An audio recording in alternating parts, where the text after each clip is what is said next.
would ask unauthorized visitors to exit the chamber this time as the Senate is coming to order. Chair recognizes the distinguished senator from the 53rd. Good morning, Mr. President. There's still noise in the air from the jubilant receptions in South Middle Georgia from last night. Today in history, Georgia actress Kim Basinger won an Academy Award in 1998.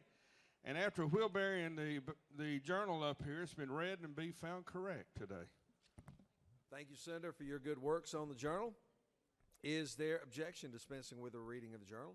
A reading of the journal is dispensed with. Is there objection to the confirmation of the journal? Chair hears none, and the journal is confirmed. All senators having bills and resolutions to introduce, please bring them to the Secretary's desk at this time. First reading and reference of Senate bills and resolutions. Senate Bill 493 by Senator McCoon of the 29th, the bill will be titled an act to incorporate the city of Vista Grove. State and local governmental operations. Senate Bill 494 by Senator Schaefer of the 48th and Judiciary. Mr. President, that concludes the order.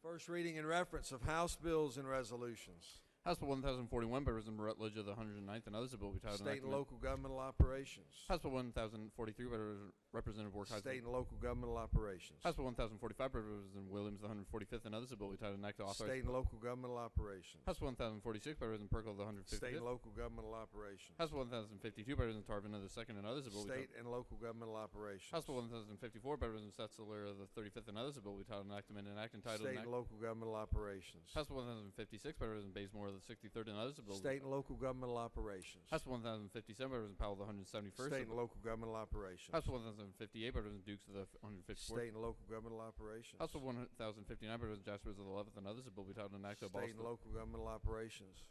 House Bill 1060 by Representative Jones of the 91st State and and local governmental operations. House Bill 1062 by Representative LaRiccia of the 69th and others, a bill will be titled an act to amend an act providing a new charter for the city of Douglas, approved March 10th, 1993, as amended. State and local governmental operations. Mr. President, that concludes the order.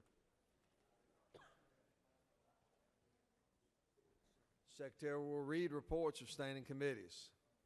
Mr. President, Senate Committee on Public Safety has had our consideration of following legislation instructed before the same back to the Senate following recommendation. House Bill 978 to pass by substitute. Senator was the 56. Mr. President, Senate Committee on Government Oversight has had our consideration of following legislation instructed before the same back to the Senate following recommendation. House Bill 493 to pass by substitute. Senator Heath of the 31st. Mr. President, Senate Committee on Retirement has had our consideration of following legislation instructed before the same back to the Senate following recommendation. House Bill 538 to pass. Senator Black of the 8th. Mr. President, Senate Committee on State and Local Government Operations has had our consideration of following legislation instructed before the same back to the Senate following recommendation. House Bill 822 do pass, House Bill 870 do pass, House Bill 942 do pass, House Bill 946 do pass, House Bill 1011 do pass, House Bill 1025 do pass, House Bill 1035 do pass, House Bill 1036 do pass by substitute, House Bill 1038 do pass, House Bill 1039 do pass, House Bill 1044 do pass, House Bill 1047 do pass, House Bill 1048 do pass, House Bill 1049 do pass, House Bill 1050 do pass, submitted by Senator Kirk of the 13th. Mr. President, Senate Committee on Education and Youth has had a consideration following legislation instructed with the same back to the Senate for recommendation. House Bill 787 do pass by substitute. House Bill 853 do pass by substitute. Sent by Senator Tippins of the 37th. Mr. President, Senate Committee on Health and Human Services has had a consideration following legislation instructed with the same back to the Senate for recommendation. House Bill 301 do pass by substitute. Sent by Senator Untitled of the 45th. Mr. President, Senate Committee on Insurance and Labor has had a consideration following legislation instructing with the same back to the Senate for recommendation. Senate Resolution 1058 to pass, House Bill 795 to pass, sent by Senator Jones of the 25th. Mr. President, Senate Committee on Judiciary has had a consideration following legislation instructing with the same back to the Senate for recommendation. House Bill 605 to pass by substitute, House Bill 673 to pass by substitute, House Bill 791 to pass by substitute, House Bill 185 to pass by substitute, House Resolution 993 to pass by substitute, House Bill 657 to pass by substitute, sent by Senator Stone of the 23rd. And Mr. President, Senate Committee on Retirement has had a consideration following legislation instructed for sending back to the Senate for recommendation. House Bill 624 to pass, sent by Senator Black of the 8th. Mr. President, that concludes the order. Secretary will read bills for the second time. Senate Resolution 1058 by Senator Anderson of the 43rd and others. U.S. Congress halt the transfer of current and former military personnel's health care costs from federal government to the states. Urged House Bill 301 by Representative Lott of the 122nd and others. Income tax certain physicians delayed deduction to create new credit provisions. House Bill 493 by Representative Stovall of the 74th and others. Open and public meetings, agency minutes, and online videos require public commentary be included. House Bill 538 by Representative Willard of the 51st and others. Fulton County Board of Education, pension and retirement paid to teachers and employees, create system. House Bill 605 by Representative Spencer of the 180th and others. Hidden Predator Act of 2018 enact. House Bill 624 by Representative Battles of the 15th and others. Georgia Legislative Retirement System defines certain terms, change certain provisions. House Bill 657 by Representative Petray of the 166th and others. Firearms providing a person on probation as a felony first offender make unlawful. House Bill 673 by Representative Carson of the 46th and others. Motor vehicles prohibit actions which distract a driver while operating motor vehicle provisions. House Bill 787 by Representative Hilton the 95th and others. Education certain provisions relative to charter schools revised. House Bill 791 by Representative Registration of the 104th and others. State government limited waiver of the state's sovereign immunity for declaratory or injunctive relief under certain circumstances provide.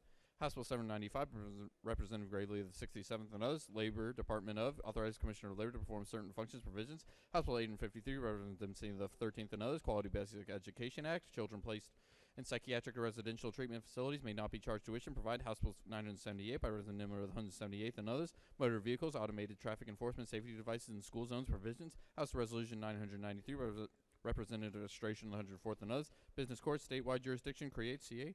Mr. President, that concludes the order.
It is now time for the morning roll call. Time for the morning roll call. Are there any motions to excuse? Motions to excuse. Senators, please signify your presence by voting the A switch. The Secretary will unlock the machine. It is the morning roll call.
Senator from the 55th, if you'll.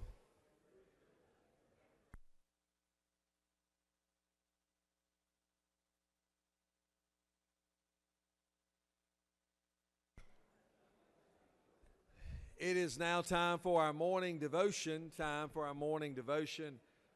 Would ask that all senators please take your seats and cease all audible conversation as we are preparing our chamber for our morning devotion.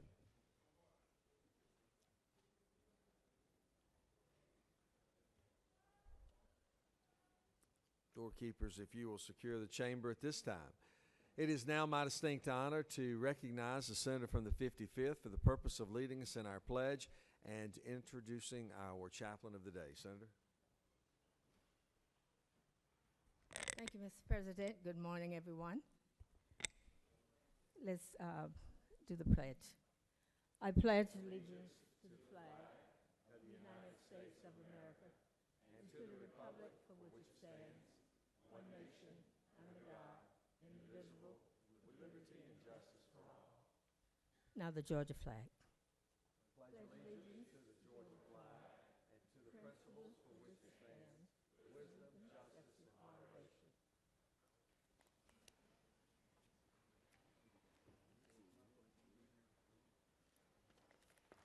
It is my pleasure this morning to introduce to you Dr. Don Brawley the Third. About Dr. Don. He is a leadership strategist who helps influences reach their dreams faster.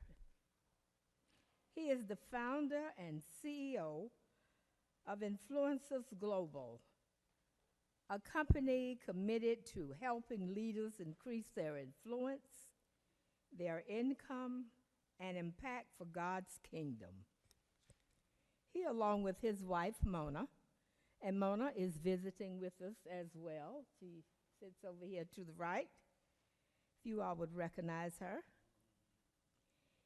He, along with his wife, Mona, are the founding pastors of Canaan Land Church International, a thriving ministry in suburban Atlanta, and it's on Highway 124 in the heart of District 55. Dr. Don earned his Master's of Organizational Leadership in 2004 and Doctorate in Strategic Leadership with a coaching emphasis from Regents University School of Global Leadership and Entrepreneurship in 2008. Dr. Don travels nationally and abroad consulting and coaching pastors, marketplace and nonprofit leaders, facilitating leadership roundtables, and delivering motivational, practical, and inspiring messages. He's a highly sought-after consultant, a coach, and conference speaker. He's trained leaders for Fortune 500 companies such as UPS and educational institutions such as the University of Phoenix. Additionally, Dr. Brawley has published several works, one in particular that I really like, Your Past is Not Your Future. And most recently, he co-authored Weathering the Storm, Leading in Uncertain Times, a deluxe edition with Dr. Samuel R. Chan. The original release has become a favorite on 4 continents and has recently been translated to Portuguese. In March 2015, he was honored with a resolution by the Georgia House of Representatives for his leadership and accomplishments. Later in 2015, Dr. Don made history when he held the first ever global online conference in the kingdom spanning 6 days across 3 continents. Dr. Don has been married to his high school sweetheart, Mona, for nearly 30 years. Together, they are the proud parents of 3 children, Brandon, Chantel, and Aaron. Please help me welcome Dr. Don Brawley the Third.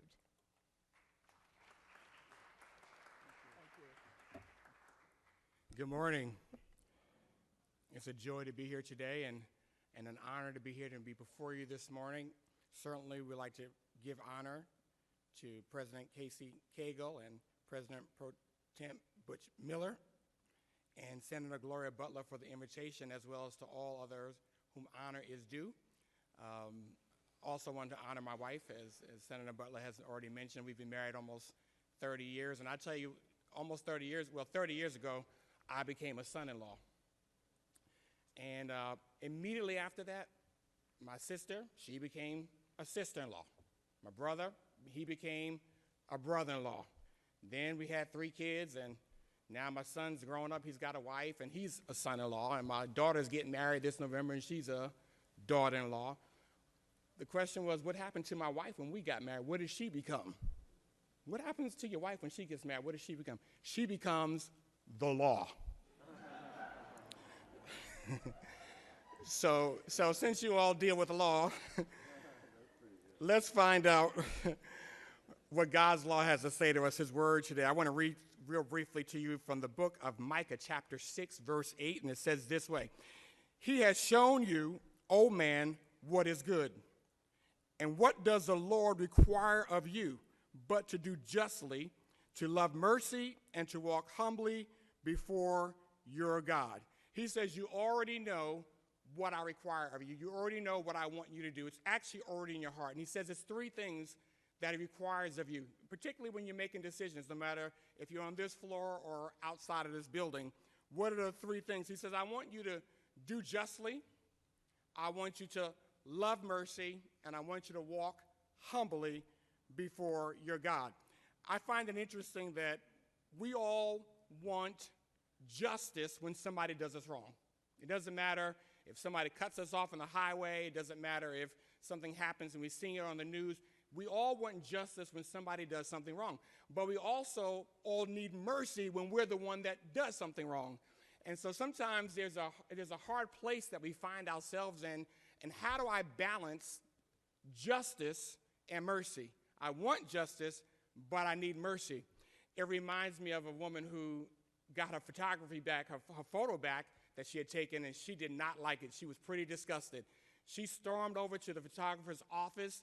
She slammed the photography picture on his desk, and she said, "This photo does me no justice." He paused. He looked up. He said, "Ma'am, with a face like yours, you don't need justice, you need mercy." We all want justice, but we all need mercy. How do we balance justice and mercy? And it's real simple. It's actually in the other part of the scripture. He says, do justly, love mercy, and walk humbly before your God. Walk humbly before your God.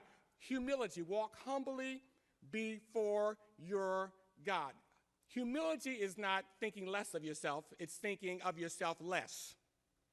It's thinking of others more than you think of yourself. Walk humbly before your God. Now, it didn't say walk humbly before my God, individual, singular, but he says walk humbly before your God. Because when you see it as your God, collective, then you begin to understand he's not just my God, he's your God. Whether you are Democrat or Republican, he's your God. Whether you're rich or poor, he's your God. Whether you're Jew or Gentile, he's your God. Whether you're educated or uneducated, he's your God. Whether bond or free, he's your God. Whether white collar or blue collar, he's your God. So when we see other people, we see them in the dignity made in the image and the likeness of God. He's not just my God, but he's their God too. And I treat you like you belong to God. And when we begin to treat other people like they belong to God and that he's their God, we begin to give them the dignity and the worth and the value that God places on their lives. I want to pray for you this morning. Would you stand on your feet? Would you bow your heads, please? Father, I thank you for this time and this moment. Lord, I thank you for decision makers that are under the sound of my voice. And Lord, there's decisions they've got to make today. and decisions they'll make, Lord, as they complete this time and this term, this session next week. I pray that you would give them wisdom. As the scripture says, they already know what to do and what you require. I pray that you would give them the courage to do the things and make the decisions that you require. Give them the clarity and the understanding. We thank you for a straight way forward for each and every one under the sound of my voice, and that they would come to know you in a more deeper and closer fashion. In Jesus' name we pray. Amen. Amen. Thank you so much for your time this morning.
have the Senate's attention for a moment, I'd like to have the Senate's attention for just a moment. It's now my honor to recognize the senator from the 36th to present the Doctor of the Day. Thank you, Mr. President. I'm so pleased to present to you today Dr. Mbo Ilongo. Dr. Ilongo was born in Cameroon, Central Africa, and he joins us as our Doctor of the Day, fittingly on Africa Day. So we're doubly pleased to have him with us. He moved to the United States in September of 1992, not that long ago. He graduated from Kennesaw State University with a Bachelor of Science degree in 1998, and he then went on to earn his medical degree from Morehouse School of Medicine in 2004.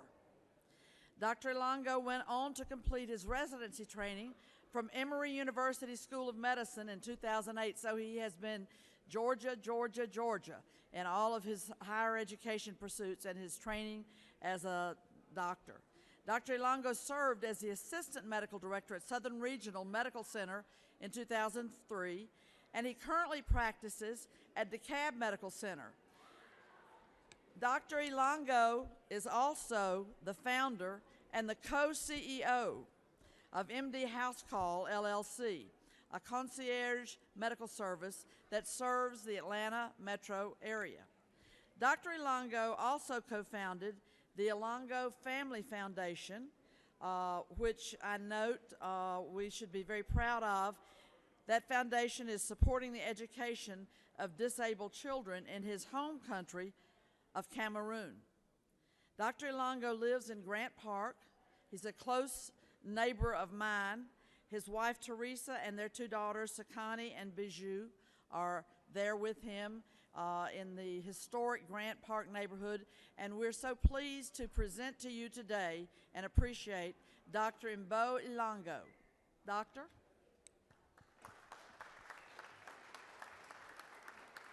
Thank you. For some reason, I thought Doctor of the Day meant I get to sleep all day, but apparently not. As you guys have heard, 26 years ago, the state of Georgia, the good state of Georgia, took me in as an adopted kid from Cameroon and has educated me and took a chance on me. And so I owe pretty much everything that I am on the good state of Georgia, including my wife and my two kids. My wife is not here, but my daughters are up there with my sister. And so I want to thank you all for all the hard work that you do on behalf of the people of Georgia, and I thank you. Thank you.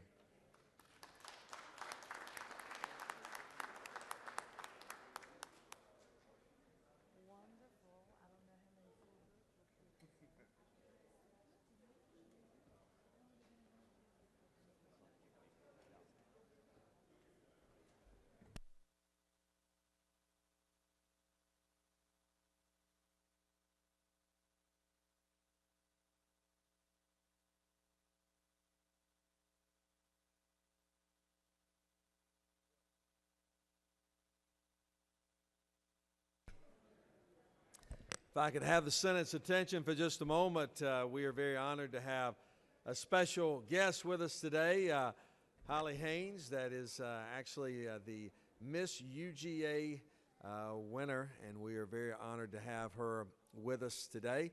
And to recognize our special guest, I'd like to call upon the senator from the 49th, the President Pro Tem. Thank you very much, Mr. President. It gives me great pleasure to introduce the 2018 Miss University of Georgia. Tiffany is a senior in marketing and fashion merchandising from Swanee. I'm sorry, Holly. Tiffany is her mother. I beg your pardon. And Holly is a Young Life leader. She's an Institute Advancement Fellow. She's a Gamma Chi sorority recruitment person. She also serves as a Bulldog mentor. But I also would really take a moment to introduce her grandparents, Bob and Sherry Tiller. Raise your hands. My great friends from Hall County, and then her mom, Tiffany. And I'd like to call upon Holly to say a few words. Thank you. Hey, y'all. Thank you so much for having me. Like he said, I'm Holly Haynes, and I'm Miss University of Georgia 2018. And the platform that I advocate for is called Girl Empower Her. And so he kind of mentioned a few of my mentoring positions that I've held at the university the past 4 years. And I'm actually a senior, so I'm sad to leave in May, but this gives me an excuse to go back in fall and hopefully get another football season in. But I'm very excited to represent the greatest university in the world at Miss Georgia this summer in June, and hopefully that goes really well and I can walk away with a bigger crown in June, so we'll see. Yeah. Yeah. And also, are there any Terry dogs out there? Any business? No. Yes. So I'm in the business school too, so I'm just very excited to be here, and Butch is just awesome. So thank you so much for having me. Great. Thank you so Good much. job, good job. Congratulations. I got a special compliment. Good to have y'all. Good. Thank y'all for being with us. Appreciate you. Yeah. I know y'all are so proud.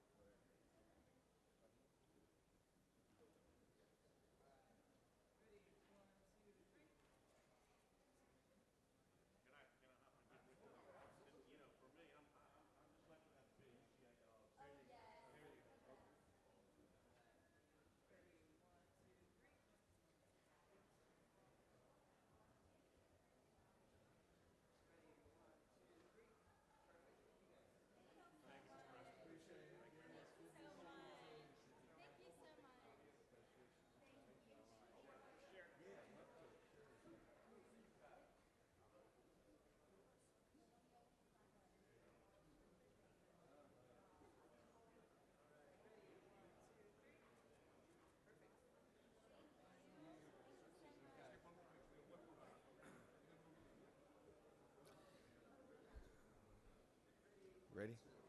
Are there any unanimous consents? Senators wishing to rise on a point of personal privilege. Try to keep this to a minimum. We have a lot of bills on the calendar today. Chair recognizes Senator from the 38th. 38th on a point of personal privilege.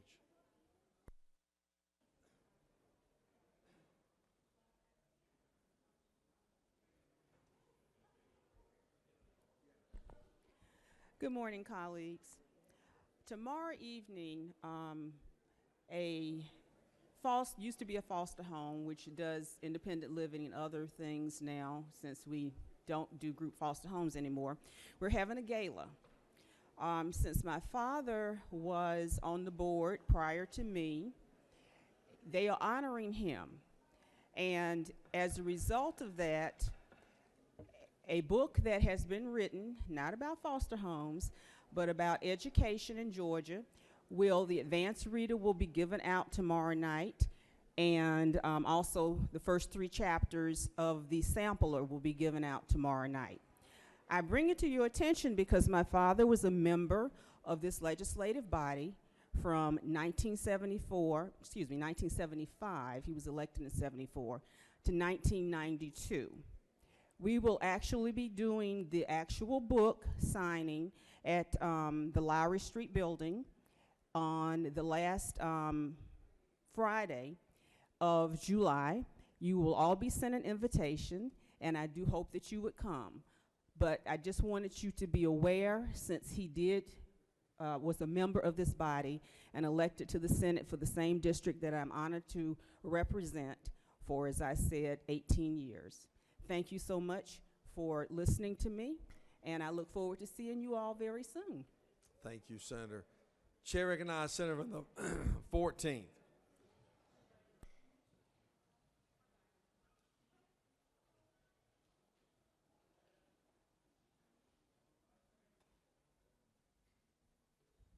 Thank you, Mr. President. I rise today as a proud dad. Tonight at 6 o'clock, the Vice President of the United States will be here in Georgia for an event, and my daughter will be singing the national anthem for that event for the Vice President. So I rise just to say I'm proud of Faith, I'm proud of her, our kids, and I think her mother has done a great job. Thank you, Mr. President.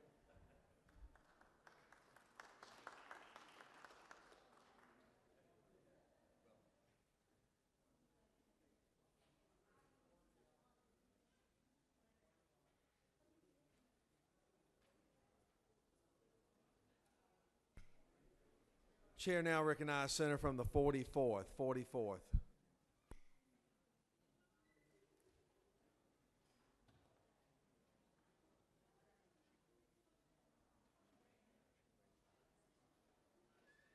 you, Senator, for waving off. Senator from the 35th slide is on. Not sure. Senator from the 26th, are you wishing to be point of personal privilege? You will be recognized this time. Senator from the 35th, if you're wishing to be recognized, if you could come down and wait. Someone get the senators from 35th's attention. Thank you, Mr. President. Ladies and gentlemen of the Senate, I hate to even come to you on a point of personal privilege to just talk about something. There's several things that have happened this past year.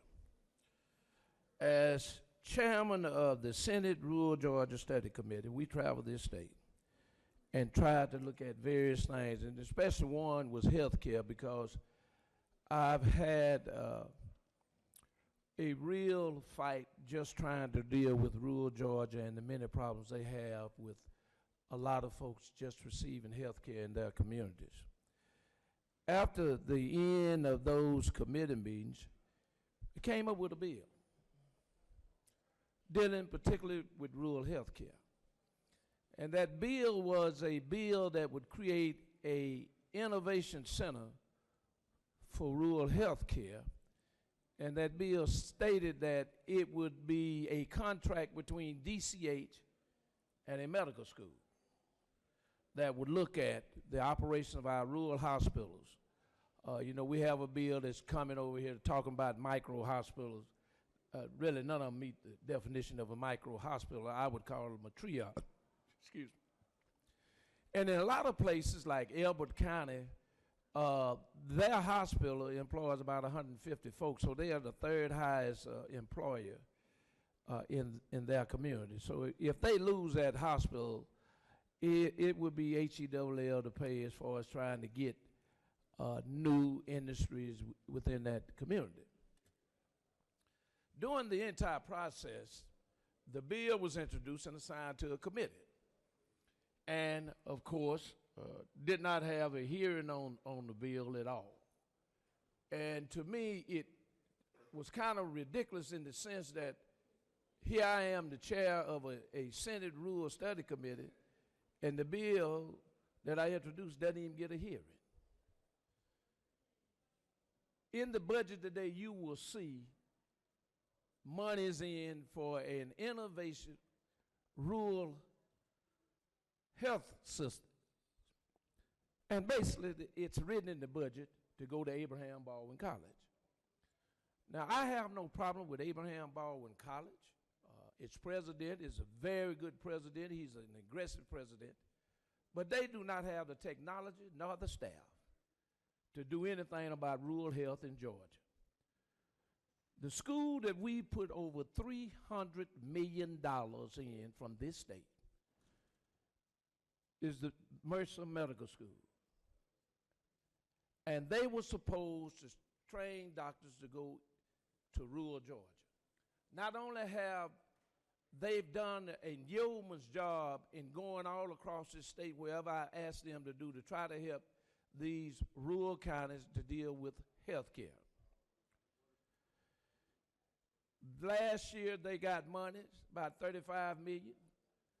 And what they did, they created the Nathan Deal Scholarship. That means that any kid from rural Georgia who wants to be a doctor and meet all the requirements and get accepted at Mercer University gets a free medical education, but they must go back and serve in a rural county. It is wrong by any standard to do a disservice to a school that we have put the money in, that has gone out and done what they were supposed to do. Now, I don't have a problem creating a innovation center for economic development in rural Georgia.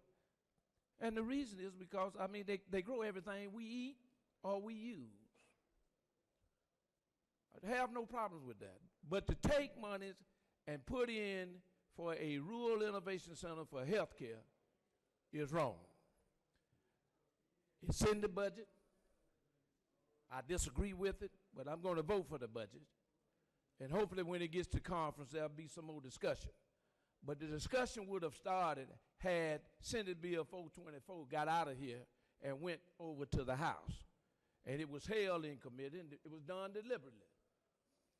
That is the second time I've had a bill in that particular committee that's never gotten out. The last time, the governor did it by executive order and did the same thing that the bill would have done. I'm hoping that the governor is listening downstairs.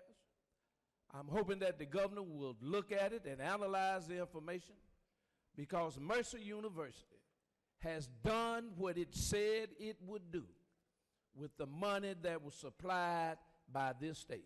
Time has expired. Thank you, Mr. President and members of the Georgia Senate. Chair now recognizes Senator from the 35th.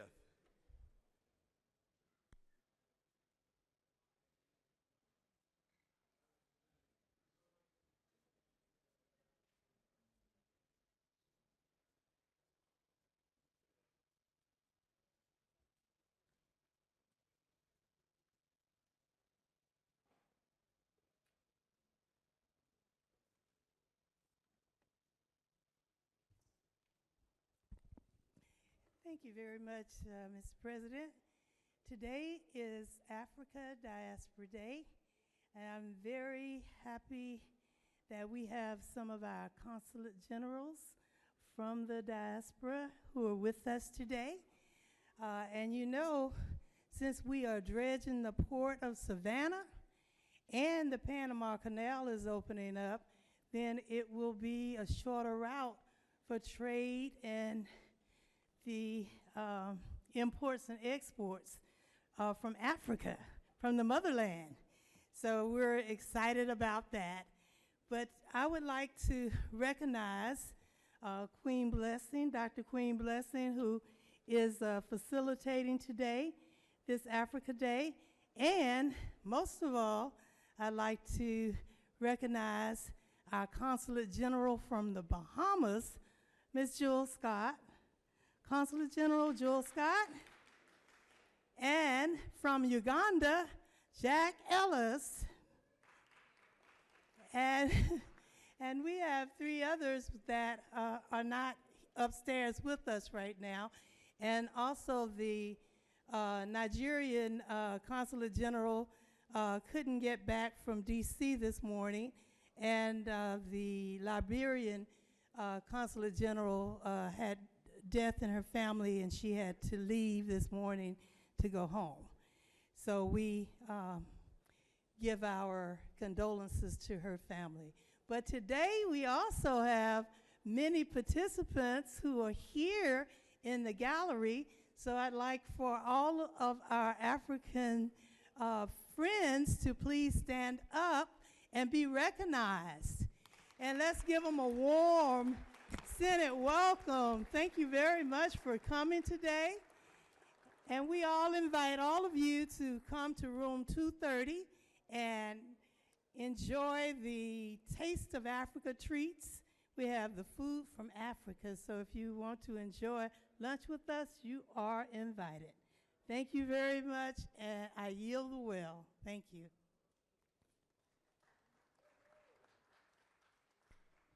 Chair recognizes Senator from the second.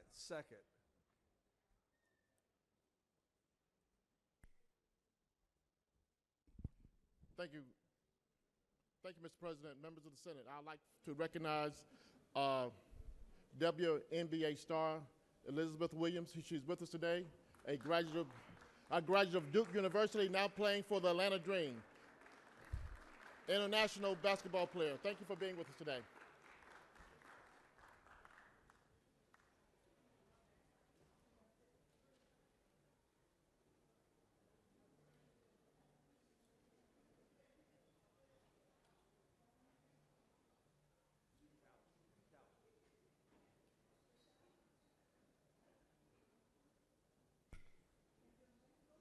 You have a consent calendar of privilege resolutions. Is there objection?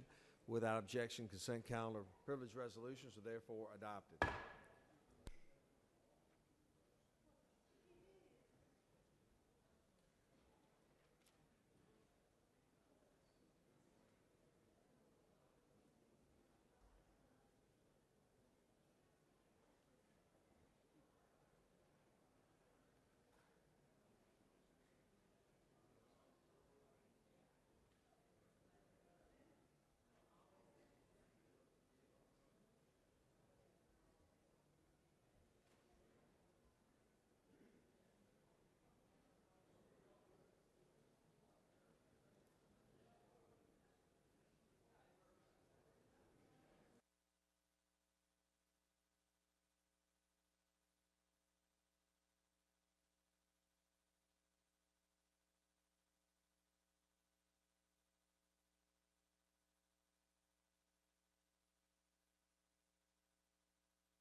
Are there any motions to withdraw or commit?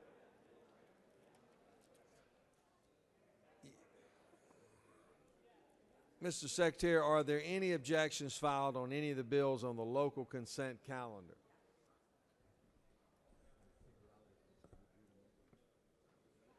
Okay.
Mr. Secretary, do we have any objections on any of the bills filed on the local consent calendar? We do have an objection, Mr. President, by Senator Orrock and others to House Bill 870. 870. There is objection on 870. It will be withdrawn from the consent calendar. That is before you. Now is there objection to agree and report a committee on the state and local governmental operations which fail to pass the bill? Chairs none. All those in favor of the local consent calendar will vote aye. Those opposed, no. Secretary, unlock the machine. You are voting on the local consent calendar.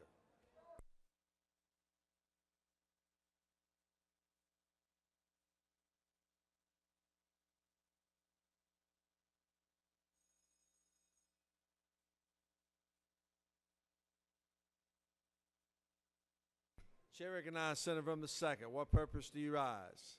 Mr. President, I would like to excuse the gentleman from the 10th for business outside the Capitol.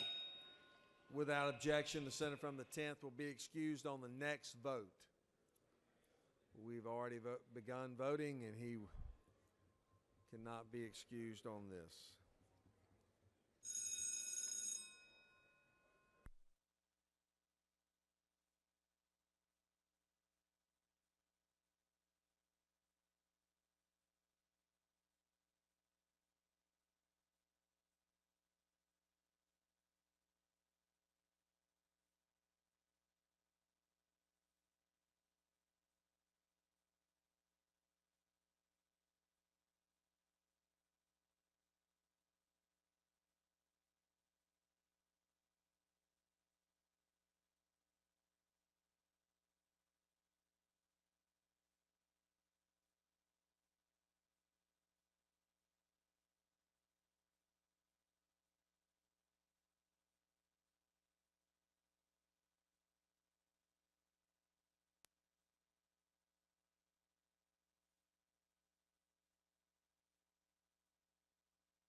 On the passage of the local consent calendar, the ayes are 48, nays are 2, and these bills have received requisite constitutional majorities, therefore adopted.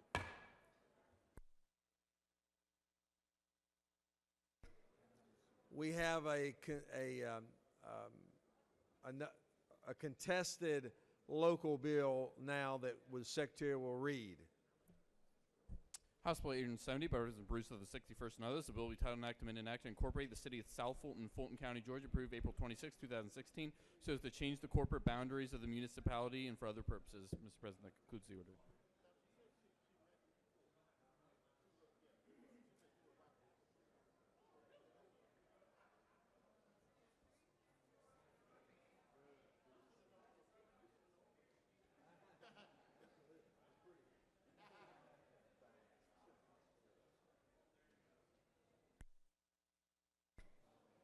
Chair recognizes Senator from the 36th, offering the objection.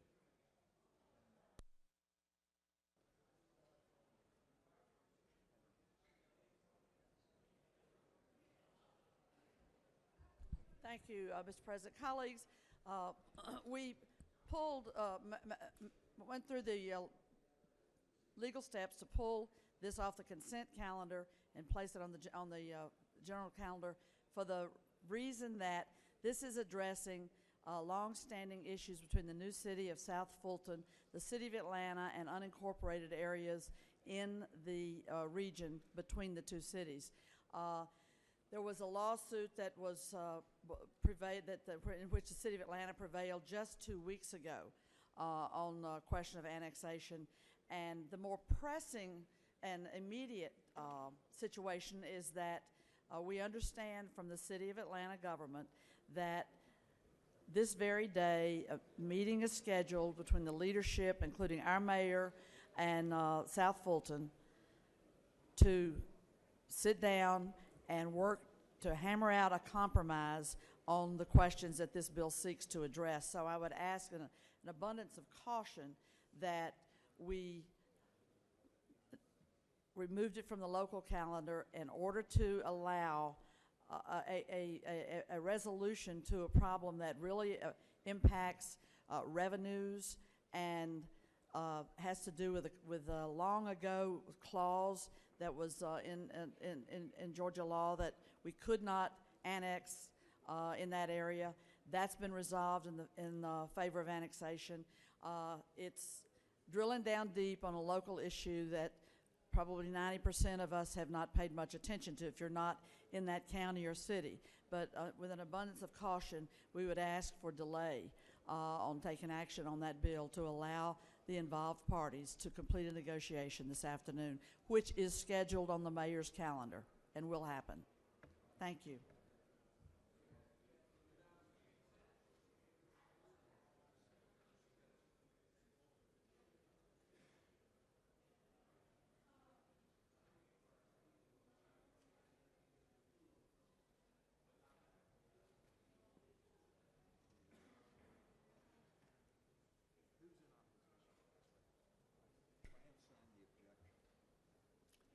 Who is Chair recognized Senator from the 40th? Parliamentary inquiry, Mr. President. State your inquiry. Since we've pulled this off the local calendar today, and if the two entities cannot work something out, can it reappear on the local calendar then next week? The bill is before the Senate now, so that you could make a motion to table the bill, you could make a motion to do other things, but the bill is before us now for consideration. One further inquiry? State your inquiry. If we table the bill now, then we would still be allowed to take it off the table next week. Is that not true? A local bill would be eligible to be taken off, yes, in another legislative day. Can I be recognized for motion?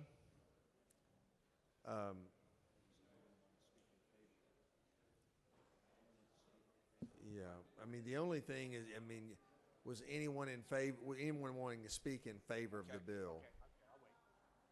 Were you wanting to speak in favor of the bill? No, I'll yield to other people. Well, then your motion would be in order if no one else is wishing. Oh, Senator from the 35th is wishing to speak and is recognized this time.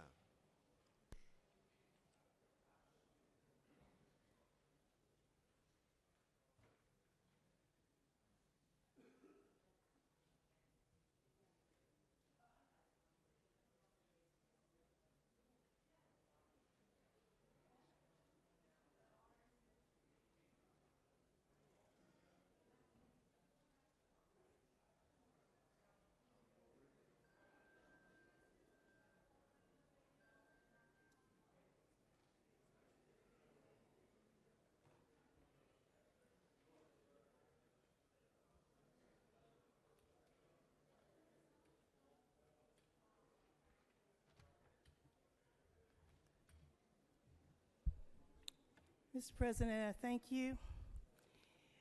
Senators, House Bill 870 was a bill that came before us on last year. It passed. Yes, it was vetoed because the city of Atlanta had question with it, and they wanted a portion of this, but they went all the way to the Supreme Court and lost. They lost. And all of the businesses in the Fulton industrial area signed to be in the city of South Fulton. And because of that, we brought back this bill, and we had talked with the governor to let him know everything that had happened so it would not be vetoed again. We've taken it through the process, and it was unanimous on the House side. If the mayor is wanting one portion of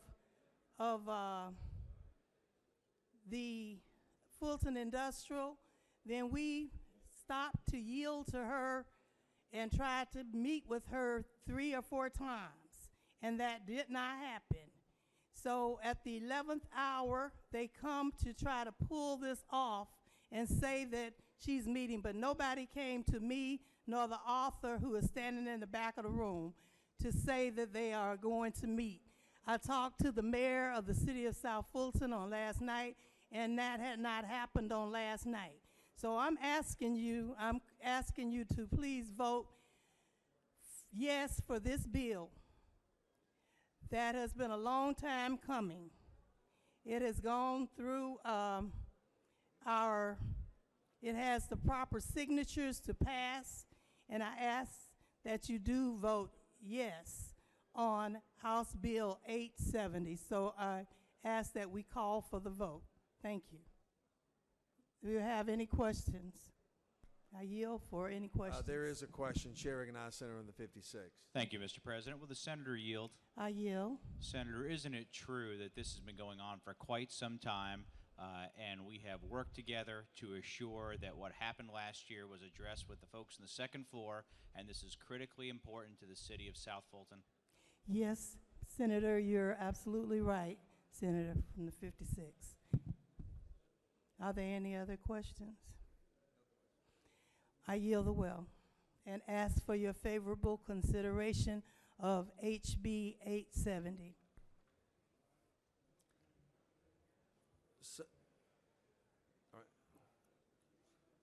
All right, the question is before us. What purpose you rise, Senator from 36?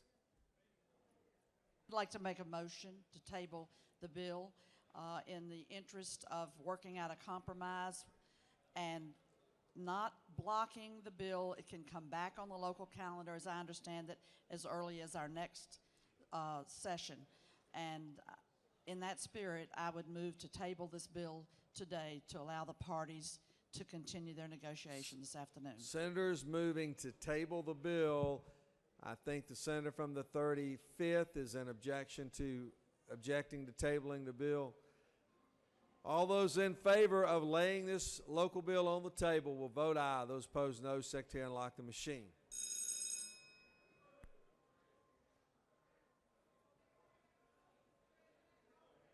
Mr. President, Chair is it not recognizes Senator from true? 38th.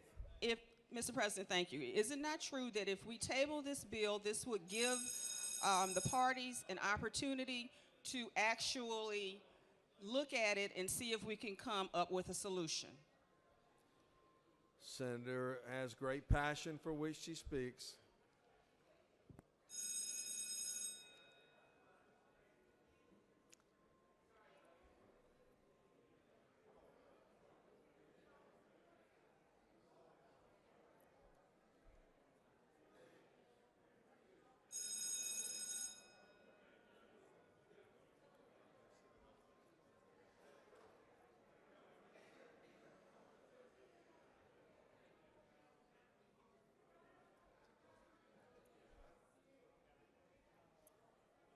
On the motion to table, the yeas are 31, the nays are 20, and the bill has been laid on the table.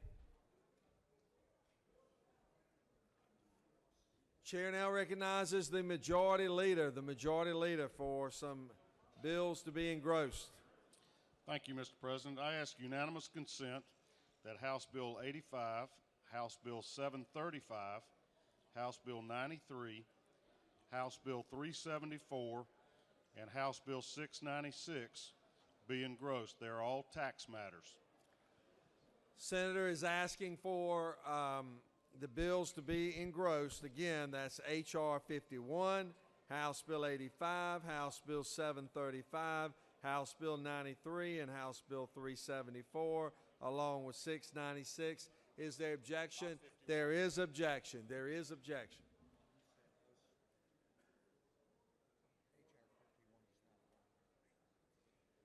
I'm sorry, H.R. 51 is not part of the motion.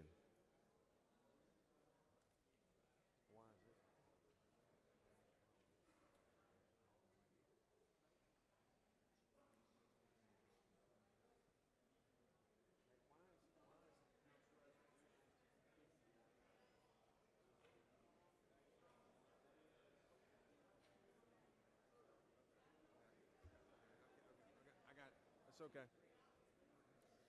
There is objection. All of those in favor of engrossment of the tax bills. H.R. 51, hold on. Let me have the Senate's attention for a moment, please. It's a little loud in here. We got to correct the board. H.R. 51 is not included in the motion for engrossment. It is removed. The bills that you see before you, HB 85, HB 735, 93, 374, and 696 are the only bills for engrossment. All those in favor of the engrossment will vote aye. Those opposed, no. Secretary will unlock the machine.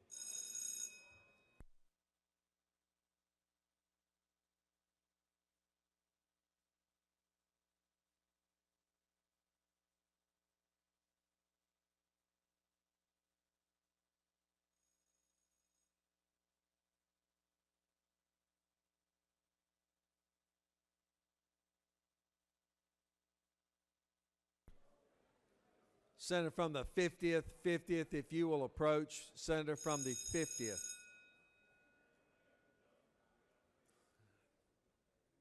you'll approach.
On the motion for engrossment, the yeas are 37, the nays are 13, and the motion for engrossment has passed. Let me have the Senate's attention. Let me ask all senators, please take your seats at this time. All senators, please come and take your seats.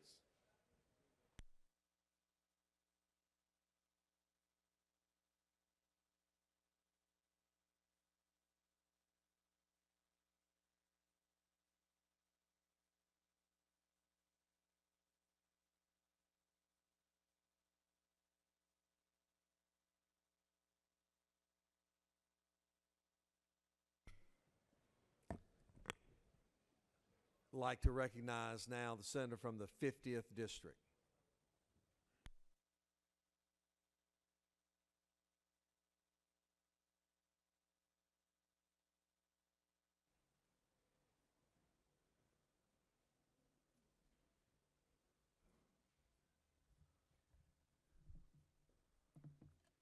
Thank you, Mr. President.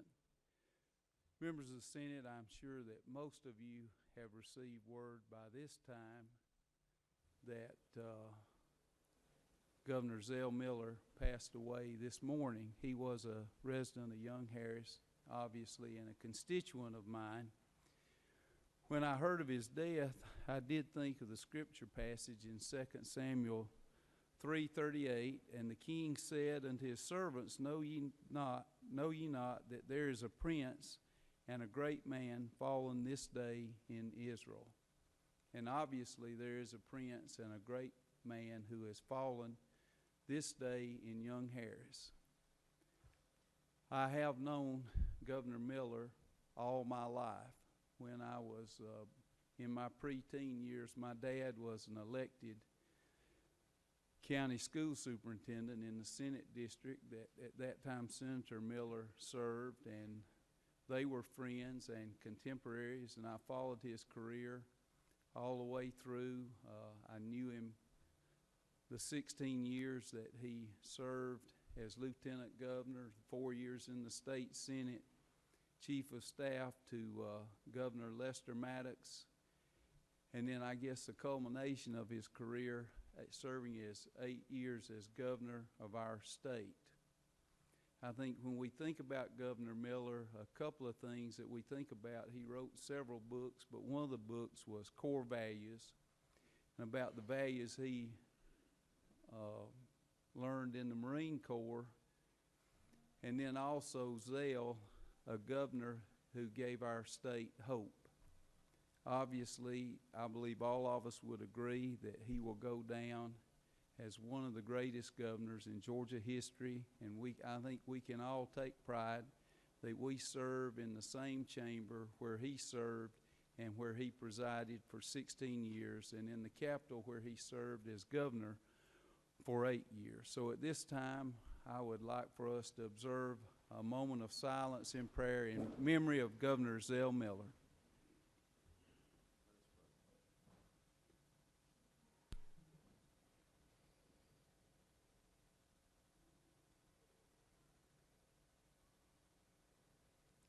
Amen. Amen. Thank you, Senator. If I could make a couple of added comments. I appreciate the senator from the 50th and the words by which he expressed, and I think all of us that have had the great privilege of knowing Governor Zell Miller and his long service to public life have recognized his great achievements.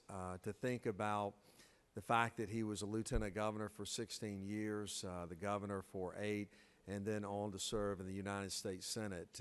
But there's so many wonderful memories that we all can reflect upon that have known him over the years. I think many of us, and even Senator Johnny Isakson will tell you when he ran against him for governor, when Zell came out and said, if you find a turtle on a fence post, you know he didn't get there by himself. Johnny Isakson said, I knew I lost the gubernatorial race after he said that. He was a great man of vision. He was a Marine. He was an individual that you never had to wonder where he stood because he was going to come right out and tell you. And I loved the candor of who he was, but I also loved his tender heart because he never forgot where he came from.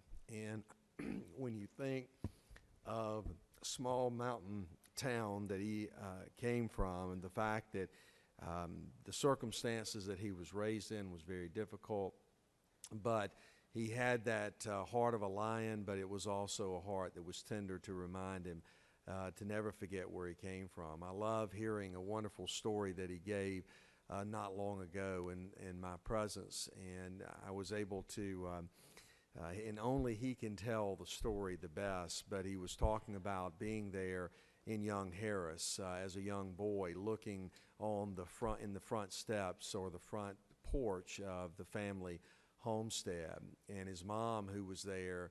And as little boys, they would look and they would play this little game called the tail light game. The tail light game was sitting there on the front porch and looking at the tail lights to see how far you could watch them as they went throughout the mountains. And you would watch them and they would be bright, and then they would disappear as they went around another bend. And they would sit there, it seemed like, and watch for hours at a time as those tail lights would move back and forth. And his mom would tell him, "Son, you can get anywhere in the world from this one place."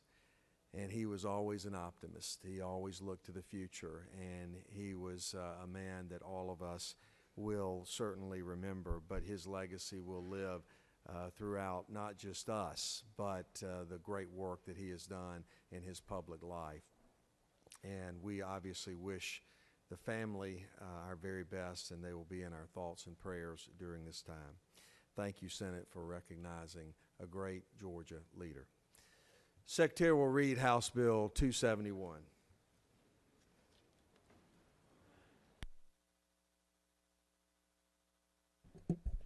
House Bill 271 by Representative Petraea, the 166 and others. The bill will be titled enactment in Part 2 of Article 4 of Chapter 5 of Title 12 of the OCGA relating to shore protection, so as to revise various provisions relative to shore protection and for other purposes.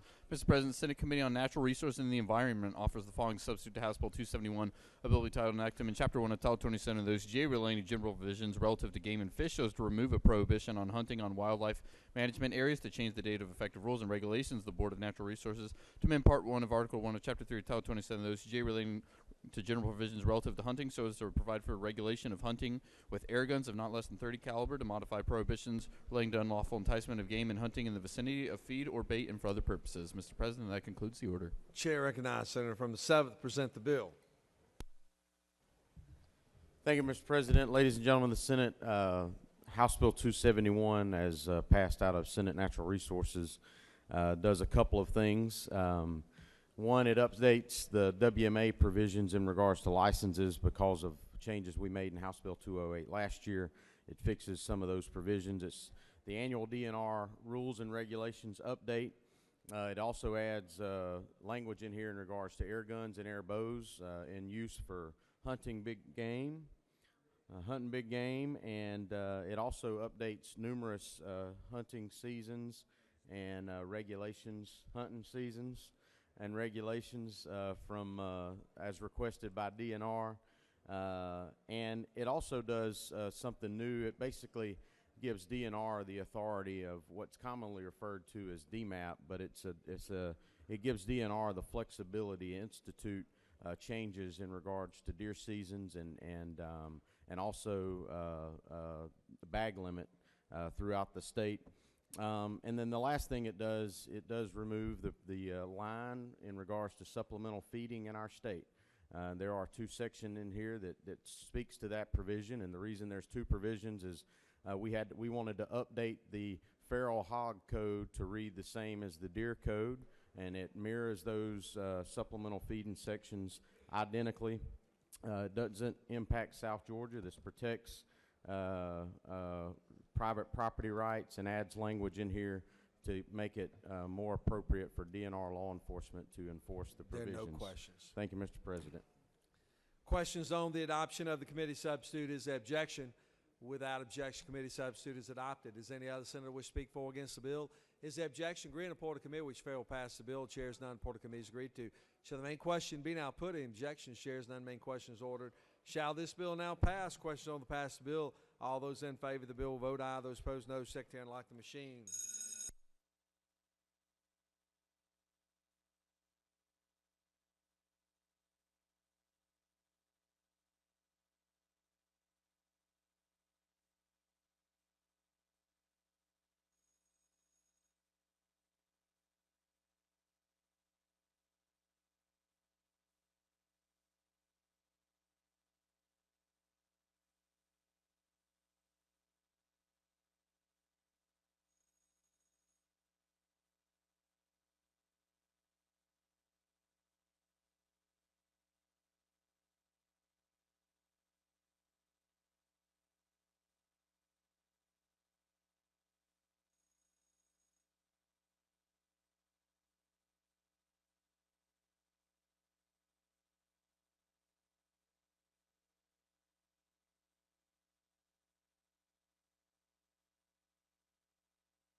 on the passage of the bill. The yeas are 37, the nays are 16, and this bill, AMC Rex constitutional majority, is therefore adopted.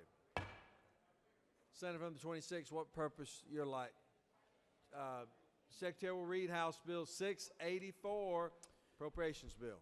House Bill 684 by Representatives Ralston the seventh and others. The bill will be titled, "An Act to Make and Provide Appropriations for the State Fiscal Year beginning July 1st, 2018 and ending June 30th, 2019 and for other purposes." Mr. President, Senate Appropriations Committee substitute to House Bill 684, a bill will be titled, "An Act to Make and provide appropriations for the state fiscal year beginning July 1st, 2018 and ending June 30th, 2019 and for other purposes." Mr. President, that concludes the order.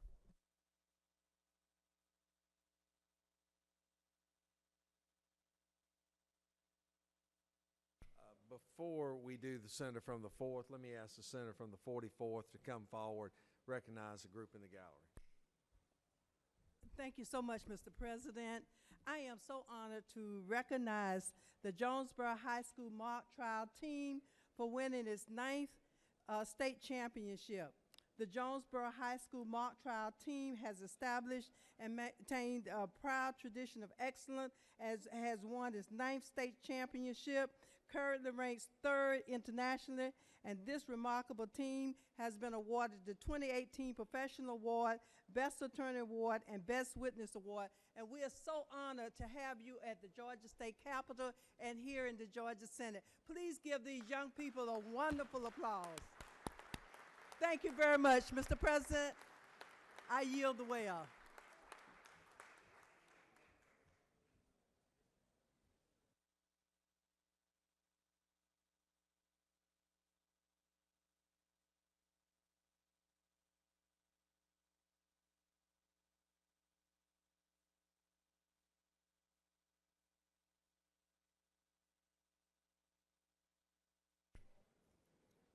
Thank you, Senator. Chair recognizes Senator from the 4th. Present the Appropriations Bill.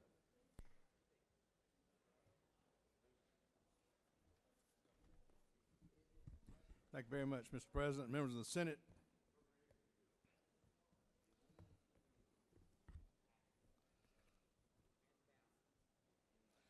I'm very honored to bring you this morning the Senate Appropriations Bill, the substitute to House Bill 684, and you will find a copy on your desk along with a copy of a set of handouts that I think you'll find useful this year. We've changed it a good bit and reduced some of the clutter in it, so it's a very neat handout. It has an index on the front to make it easier for you to find certain items that you're looking for, and then it has pretty much all of the funding items that are in there. So you can use this as in your information that you send home, and any way that helps you to become more knowledgeable. I highly recommend it to you. Let me just take a moment and thank the subcommittee chairs, Melody Debussy and her staff, Lieutenant Governor and his staff, the President Pro Tem and his staff, and the Majority Leader and his staff for their work on this version of the 2019 general budget. We received, as you know, the budget late in the session this year, and nobody's fault, just the way things developed. And so we had less time than we normally have to produce a budget. I want to say a special thank you to the committee chairs who expeditiously moved through the process and produced this document today with a lot of thought and I think a lot of interest in the needs of the state of Georgia. Let me just tell you that it was not an easy process, but that a lot of folks put in a good bit of time and effort, and I highly recommend you take some time to read through this budget as well. The FY 2019 budget totals a little over $26 billion. In fact, it's $26,032,155,186, and includes an increase of a little over $1 billion, and that's about a 2.44% state fund growth budget. Also is about 3.26% over last year's tax revenue. So it's a very conservative growth budget. This budget includes $1.83 billion in motor fuel taxes and fees, an increase of some $31 million over last year.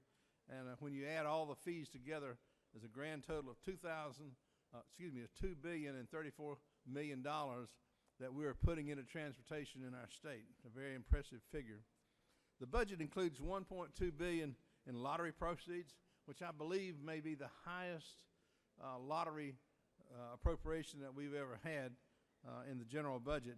And that's an increase of $70 million over last year. As an aside, there's also in our general funds budget a little over $15 billion that's added in as our budget as well. Of course, about half of that's Medicaid. But that totals a total funds budget of about $46.5 billion. So running the state of Georgia with all our funds and sources is big business.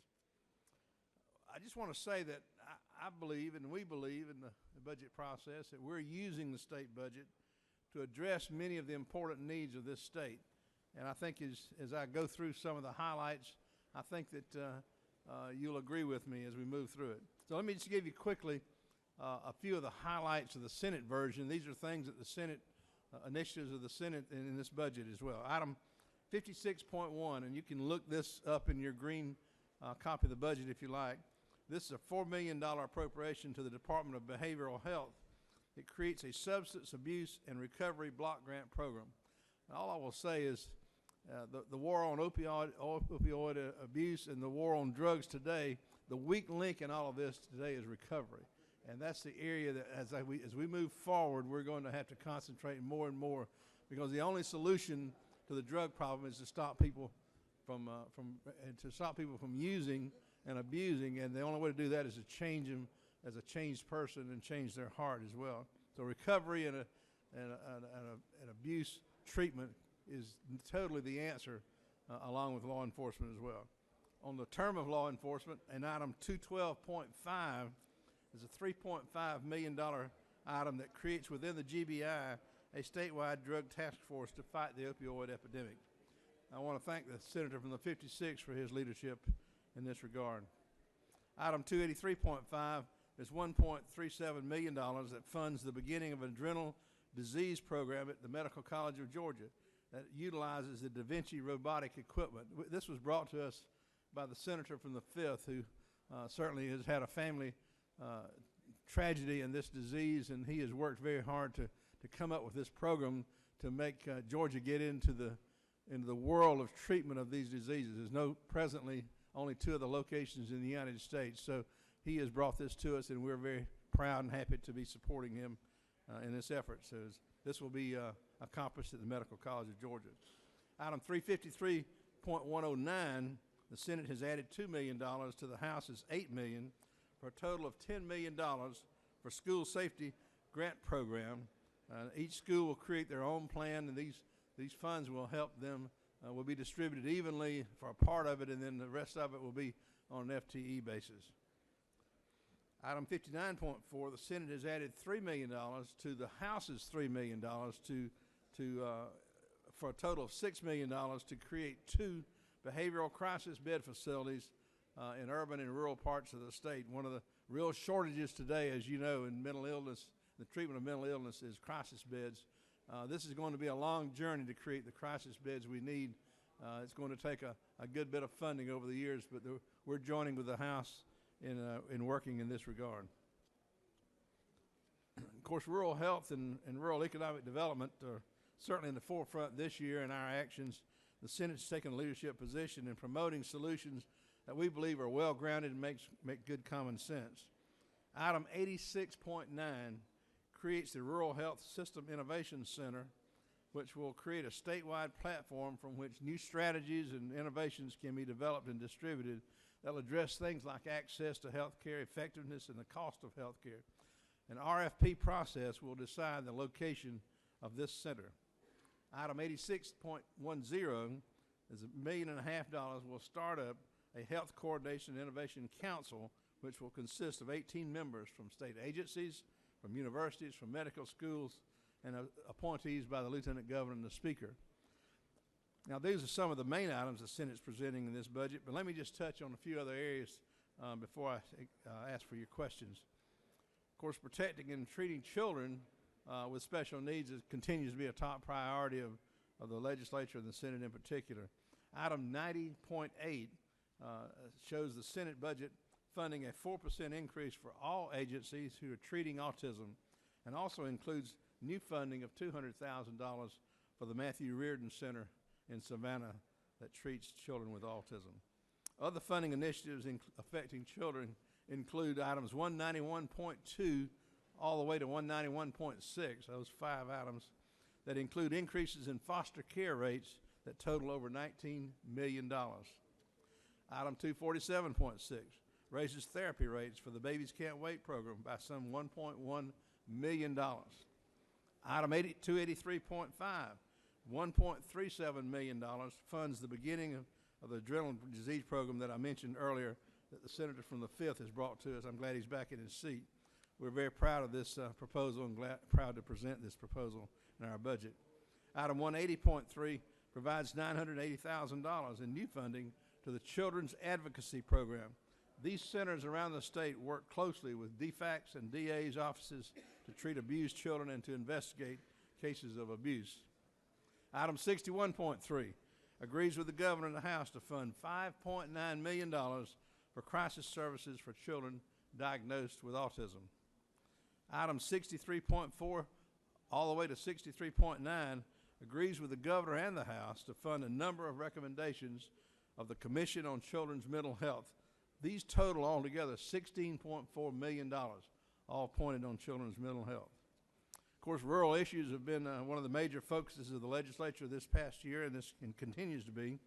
And the State Senate continues the good work of the House that they have done, and we've added some items in this budget that points towards the collaborative effort we have going towards rural economic development and rural health. Item 56.2 is $500,000 appropriation that creates a neonatal intensive care unit and its peer recovery coaching program for pregnant women and mothers with substance abuse problems. Of course, one of the problems with our high infant mortality rate is a condition that some women come to who are pregnant and have children under those conditions. So the better care we can get and the better amount of services that we can wrap around these individuals, we believe is a great investment in the future of those children being healthy. Item 8611 provides $700,000 for grants to rural hospitals for electronic intensive care units. Item 90.9 adds $1 million for a $250 add-on for newborn delivery in rural counties of less than 30,000, again attacking the infant mortality rate. Under education, of course, there are a number of items that reinforce our commitment to students and to faculty and the teachers in the classroom. To begin with, both the House and the Senate funded $10 million in new buses. In the Senate version, though, we moved $5 million of those buses from cash into bonds. And also there's an item that you may notice in your bond package that is $1.5 million for alternative fuel buses as we move into a different way of fueling our school buses. So that's $10 million plus $1.5 million, all going to school buses for systems around the state. In bonds as well, this budget includes almost $265 million in capital construction for K-12 school systems. Ladies and gentlemen, we probably don't give ourselves enough credit for the building of schools that we do routinely, but not every state supports local systems in this regard. I would highly suggest you look at states like South Carolina, and I can tell you the condition of our schools around the state greatly exceed those in some other states. In bonds as well, the budget includes almost $265 million in capital construction for K-12 school systems. Keeping the teachers' retirement system sound for present and the future retirees is vitally important for all of us, I believe. So the governor has included, the House and Senate have both agreed to include $361 million to keep the teachers' retirement system sound and well-funded. Item 90.10 provides $500,000 to combat infant mortality in poor high-risk babies in something called pregnancy centering. 94.10, the House and Senate together funded a number of physician residencies and fellowships. These all total $14.2 million. And what we're attempting to do, as we all know, in a growing state like Georgia, we have a shortage of physicians, particularly outside the Atlanta area. So we're working with residency programs to build a number of residency programs and fellowships that tend to keep doctors in Georgia as they further their training We believe and we think that statistics bear out that physicians generally settle pretty close to where they perform their residency. So we think that's an important investment. And those investments total about $14 million in this budget.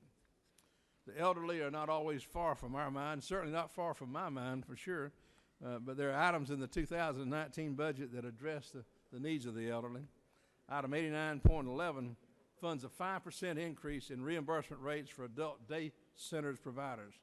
And 89.5 funds $3.4 million in state funds for an increase of $12.62 for alternative living service providers.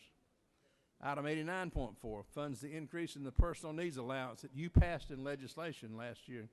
It increases the personal needs allowance of $15 per month for nursing home residents, and that's very important to these senior citizens living in nursing homes.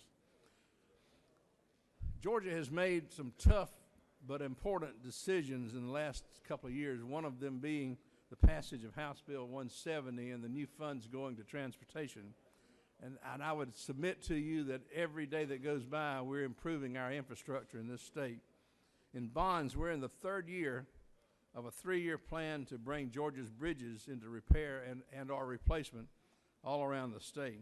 This $100 million bond in the 2019 budget brings the total investment in 3 years to $300 million. And I want to salute Governor Deal for his leadership. It's not a very sexy thing to put money in there to rebuild and restructure local bridges, but in your community, if you've got a school bus going over a bridge and that bridge is declared unsafe and the road gets closed, which it should if it's unsafe, but that's a huge issue. And with these funds for the last 3 years, we're addressing that need, and it's something that I really salute Governor Deal for his leadership on. Georgia's state-owned rail lines help move cargo around the state and bring prosperity to the rural areas that they serve.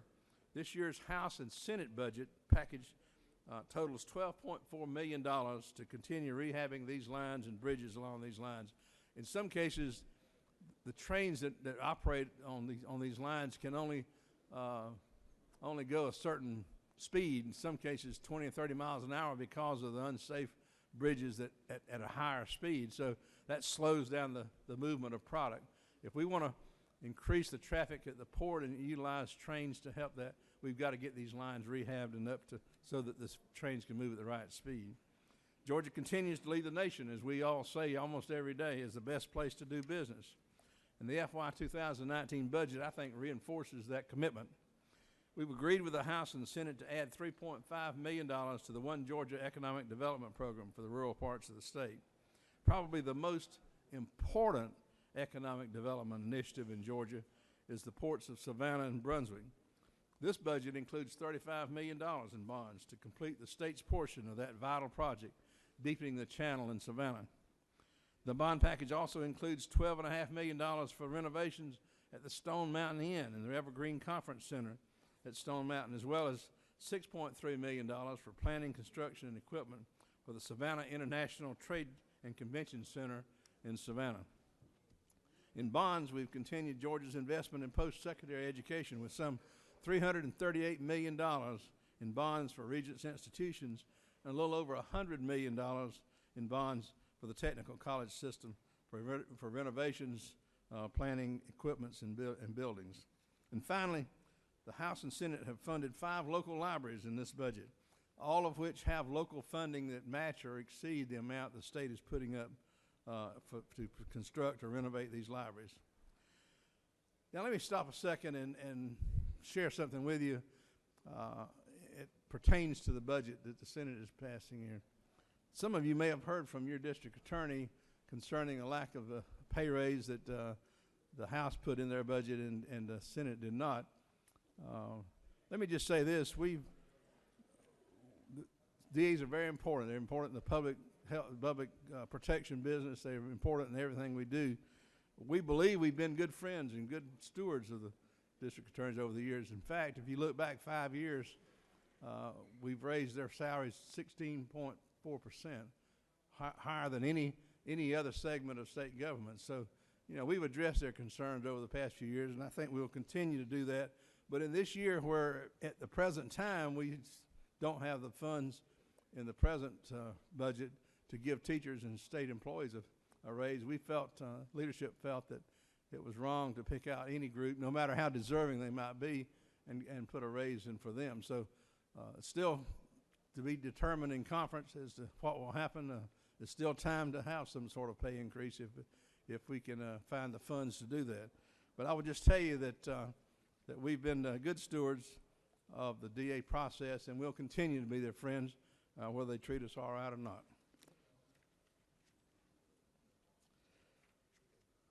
I won't go any more into that to say that their average salary is about $80,000, and 27% of them make over $100,000, so they're not being treated too badly. Ladies and gentlemen, this concludes the items that I was going to cover this morning. I'll be happy to answer your questions now or later. We've got the budget staff here with us. I know that today is a long day, and I don't want to delay the process of the day, but I'll be glad to stay as long as you like and answer questions either here or at my desk. You have two questions. Chair recognizes Senator from 26 for a question. Would the senator yield? Yes, sir. Mr. Chairman, isn't it true during early morning points of personal privilege that I misstated something? And that is that the Innovation Center for Rural Health, which is 86.9, which is on page 55, is money that will go into a contract to DCH that would be bidded out for the Center of Innovation Rural Health. Isn't that correct? That is correct, yes, sir. And that what I was talking about is on page 175, which is Abraham Baldwin, which will be part of the Regents plan, and that is 283.3. That's correct. And therefore, in the truth, that I would like to say to you and my good friend, the majority leader over there, in providing an opportunity that will give us an opportunity to try to resolve the dilemma we have with rural hospitals in closing, as well as providing health care in the state of Georgia. That is absolutely true, Senator from the 26th, and let me just take a moment to salute you as a senator from, some of us would think, an urban area, but I can think of no one who's worked harder on the issues of rural health than you have in a real day-to-day survival condition in some of the counties that you represent, and even others that you don't represent. I salute you for your dedication and service, and if we succeed at saving rural hospitals and we succeed at improving the health in rural Georgia, it'll be because of people like you, and I appreciate your work.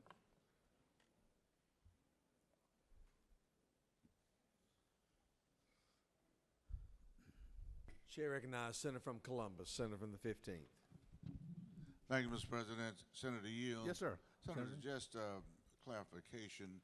I'm inquiring about the expanded funding that we discussed earlier and that I sent you some communication from. Isn't it true that, or is it true that the funding that we spoke of as it relates to the Morehouse project to expand for physician's assistants, is that in item 96-100? If it says expansion of Morehouse, that's it. It didn't say expand, but what's the item number? It is 9610, I believe it is. 96-100.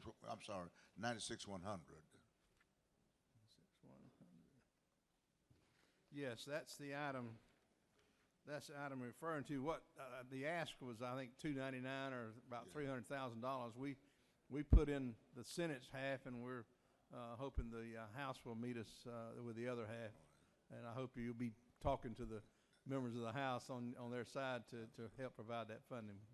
And isn't it true, Senator, that I certainly appreciate your hard work on the budget? Yes, sir. Thank you. Thank you. Chair recognizes Senator from 36 for a question. Thank you, Mr. President. Senator, you. Yes, ma'am. Senator, thanks so much for the investment of your whole self into working on this incredible challenge of doing a state budget, $26 billion. I know you and your staff and committee work night and day, and just we cannot appreciate enough the leadership that you bring to the budget process. Very much. I know that I, like many of us in here, are hearing from state retirees, and I know you mentioned active state employees. I believe that teachers and state employees, Sure. and that this budget doesn't have a raise there. Can we just register what's the appetite, in your opinion, of the state's leadership on addressing the retiree increases? I mean, they're not getting COLA increases in the main. I think they're getting have got some one-time bonuses. Maybe shed a little light on that for us, because Sure. I know there's a lot of commitment among a lot of legislators to want to address the needs of the state retirees who labored their whole careers in public service, and we've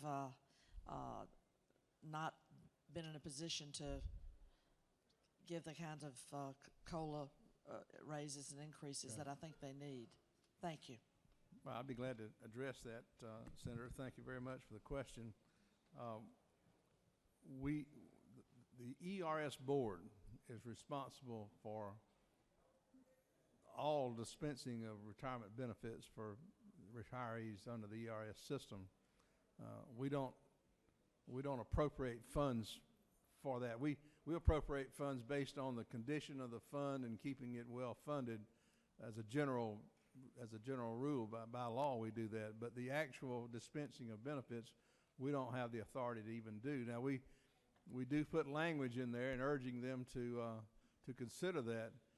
They have a policy on benefits. I think that, and hope I don't get it wrong, but I believe it's a policy based on the funding level. And when it reaches a certain percentage, then they can issue a COLA, I believe. And they haven't done that for several years, but they have the last 2 years issued a one-time check, a 13th check, as you know, that's limited to I think $900 as a percent of limited $30,000 income. So they're responsible for that. Our language in the budget just says that we probably didn't say that it's still up to the board, but we just took the position that there again, it was hard for us to advocate for a raise when we were not giving raises under the present revenue estimate to teachers and state employees. But it really has nothing, one has nothing to do with the other, to be honest with you. It's still a function of the board. And I think probably in the final analysis, we will support the board in whatever decision they make. And I would be completely honest with you and tell you that in the 4th District, I suspect we have more state employees as a percentage and more retired employees than probably any Senate district in the state as a percentage of total population. So it's a very sensitive subject with me, but on the other hand, I sincerely believe that we should be trying to give even as small a pay raise as 1% to state employees and to teachers, and I hope we can continue to work on that in conference. But certainly ERS employees have not had the COLAs. We're working to continue to raise the funding level of the retirement system so that it will meet that percent of funding that will enable them to give a COLA. I certainly understand their concern. Other questions? No further questions, Senator. Ladies and gentlemen, I appreciate your attention this morning, and those who've worked on the budget, I appreciate so much your hard work. We will continue with, we won't have many days left for conference, but I have great confidence in the House leadership and in Chairman England, who's a wonderful public servant. And we're going to get you a budget back here in these next 3 days that you can be proud of and will meet the needs of the citizens of the state. So I urge your adoption of House Bill, of the substitute to House Bill 684. Thank you, Mr. President. Thank you, Senator. Chair recognizes the minority leader to speak to the bill.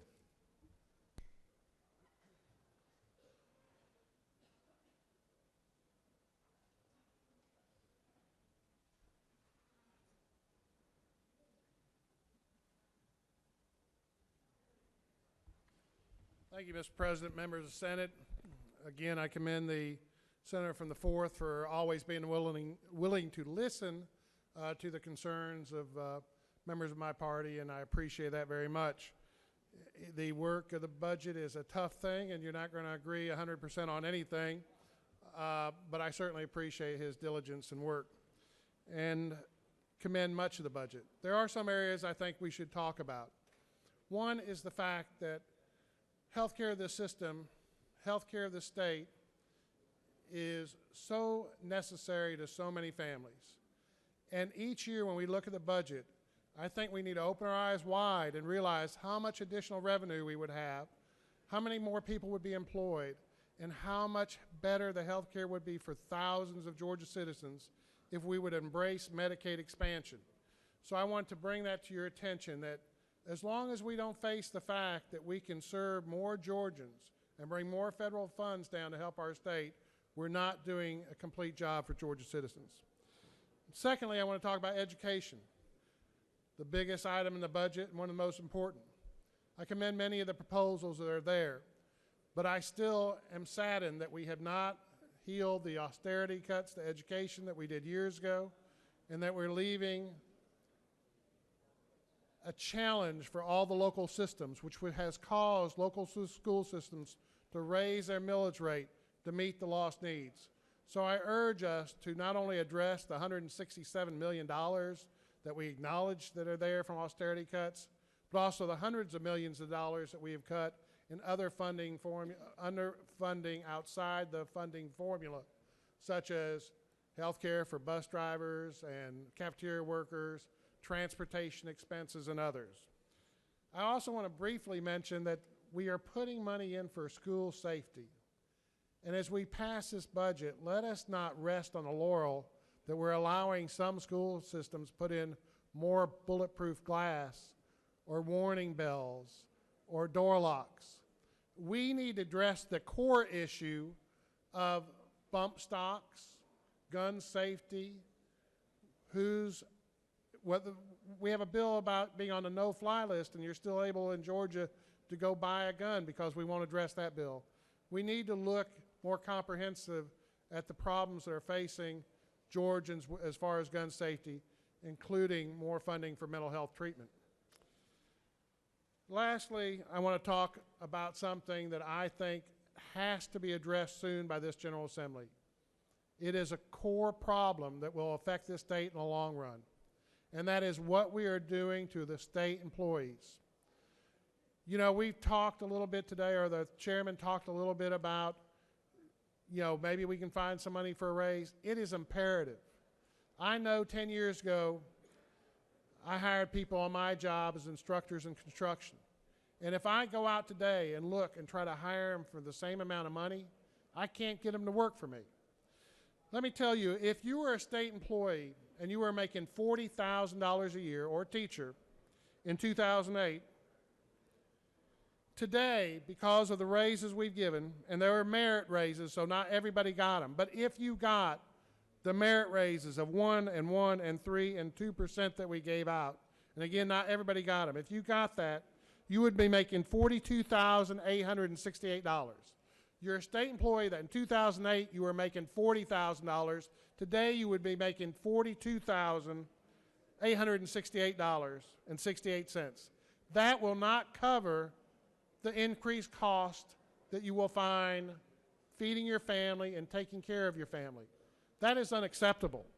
If we had just passed raises that match the CPI, which many businesses try to do, and we say we want to run this as a business, if we had just matched the CPI yearly average inflation rate, that employee would be making $49,667.52. We need to address this problem. We can't expect to have quality people do jobs for our citizens if we're not going to pay them a decent salary. And we're not talking about high salaries. We're talking about a livable wage. And it's getting to where some of our state employees cannot live, cannot maintain working for the state. So I urge the chairman from the 4th, all my colleagues, to realize that, we did not give state raises in 2008, 2009, 2010, 2011, 2012, 2013, 2014, 1% in 2015, 1% in 2016, 3% in 2017, 2% in 18, and nothing so far this year, this budget. That is a serious problem that needs to be addressed. I will acknowledge the 20% we did for some DFACs and some State Patrol and other officers. That's a small category of state employees. That kind of adjustment's needed to bring our state employees up, but certainly ignoring a year and giving them nothing is unacceptable. Thank you, ladies and gentlemen. I again appreciate the President of the Senate and the Senator from the 4th for allowing me to bring these forth. Thank you. Senator, you do have a question if you would yield. Senator from the 36th is wishing to ask a question. Thank you, Mr. President. Senator yield. I certainly yield. Senator, I applaud your flagging this situation with the pay levels of our state employees. And I just would like you to share your thoughts on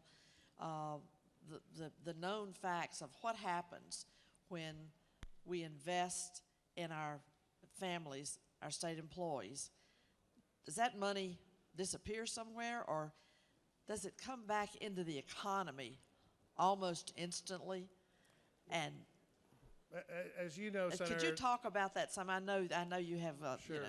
a lot of perspective on that, and I think it's helpful for us to reflect on it as we look at what kind of investment it is when we pay our state employees a decent wage. Well, thank you, Senator. As you know, these are important jobs. This state needs roads. It needs health care workers and health services and counselors. It needs people in the front lines serving so many of our constituents in so many ways. And those employees need to be able to feed their families, and the citizens of Georgia want them to be able to feed their families. And you're right, Senator. The raise that we give them is not wasted.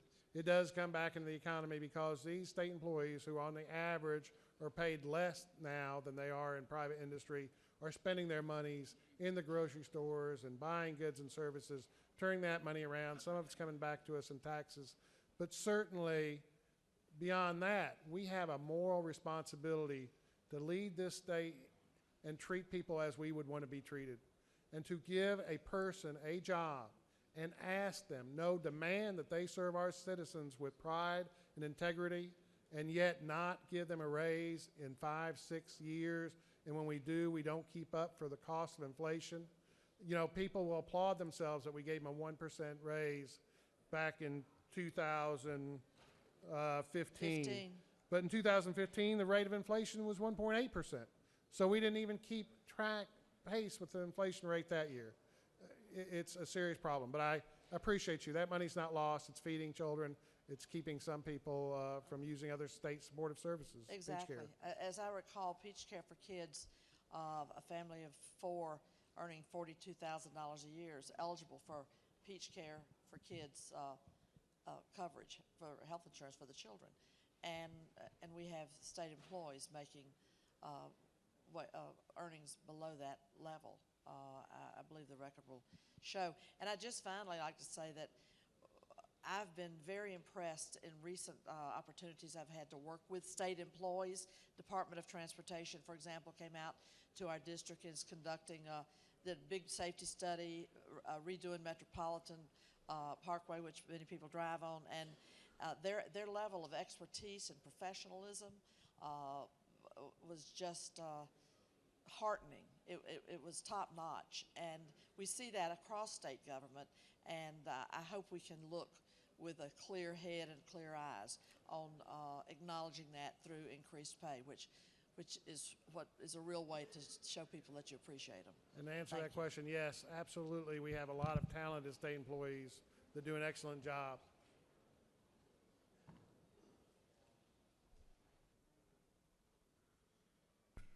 Chair, can I Senator in the 42nd for a question? Thank you, Mr. President. Will the senator yield? I yield. Senator, isn't it true that, and some of these you've already outlined, that we have a lot of work to do still, even when progress has been made in the education, with our education budget, with the performance of our schools? Absolutely. We have this year passed the largest tax cut in Georgia history. We have given, thank goodness, some money back to the citizens, but we must not lose sight that some programs that are essential for the life and safety of Georgia citizens are being underfunded and can and must have more revenue put toward them to make sure that we succeed as a state. I also want to say, it's critical to our future that we invest in our infrastructure, that we make sure our, transportation, we talked about transit and other things, are funded to a level at least to allow businesses to come and develop in Georgia. And so there's a lot of areas, you're right, that we probably could do more for. I certainly, know that there's different standards and criteria, and I think, we can debate a lot of those specifically, but I think And isn't it true that one of those areas for health and welfare where a small investment in our state budget, we could draw down billions of dollars over time would be with Medicaid expansion? Absolutely, Senator. We would bring down, we would pay only a fraction of the true cost with the Medicaid expansion, because not only the match being so high on the federal level, the money that comes to Georgia is taxed and would really take care of the share that we put in by just having that additional taxable revenue here. So it's a shame that we don't. And it's a shame when to show that we're trying to do something about rural health care, we're passing, tax breaks that allow money to go directly to rural health centers when we could help those rural health centers and hospitals so much more if we would adopt Medicaid expansion. That's right. And isn't it true that with these large budgetary items and priority areas that we talk about year after year, such as infrastructure, and of course today we even have the Transit Governance Authority bill on our desks again, one that I wholeheartedly support. But again, with that, with Medicaid, with schools, these are bedrocks for the health and welfare, not only of our citizens, but also of our economy and the ability of businesses to begin and thrive here in Georgia. Isn't it true that with this tax bill, it makes it a lot more difficult to do all that work? Absolutely. It's always a tough economic analysis on you tax the poor too much, you have higher death rate for infant mortality and other challenges, slow learning development and other things. You tax the rich too much, you hurt business investment. You've got to balance everything very carefully.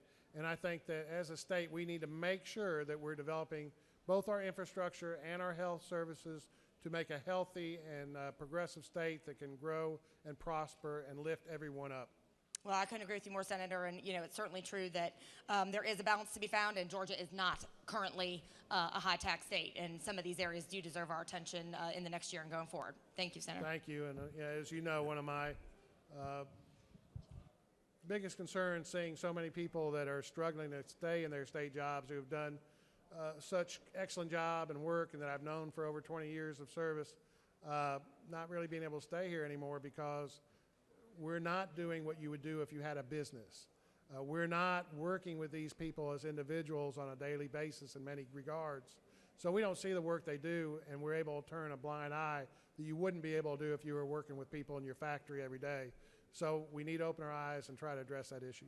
No further questions, Senator. Thank you, Mr. President. I yield the well. Questions on the adoption of the committee substitute. Is there objection? Without objection, committee substitute is adopted. Does any other senator wish to speak for or against the bill? Is there objection? Agreed. Report of committee which fail to pass the bill. Chair is none. Report of committee is agreed to. Shall the main question be now put? Are the objections? Chair is none. Main question is order. All those in favor of the bill, vote aye. Those opposed, no. Secretary, unlock the machine.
On the passage of the bill, the yeas are 52 and the nays are 0.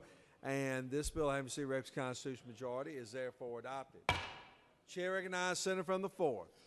Mr. President, I move that House Bill 684 be immediately transmitted to the House. Senator is asking for immediate transmittal. Is there objection? Without objection, the bill will be immediately transmitted. Secretary will read House Resolution 51.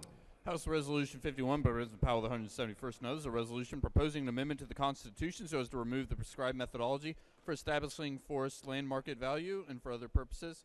Mr. President, Senate Committee on Rules offers the following substitute to House Resolution 51, a resolution proposing an amendment to the Constitution so as to revise provisions for subclassifying forest land conservation use property for ad valorem taxation purposes to revise the prescribed methodology for establishing the value of forest land conservation use property and related assistance grants to permit increases to assistant grants by general law up to a 5-year period and for other purposes. Amendment 1 by Senator Black of the 8th offers the following amendment. Amend the Senate Committee on Rules substitute House Resolution 51 by deleting assess in line 97. Mr. President, that Chair recognizes Senator from the 8th. Present the bill. Please give the Senator your attention.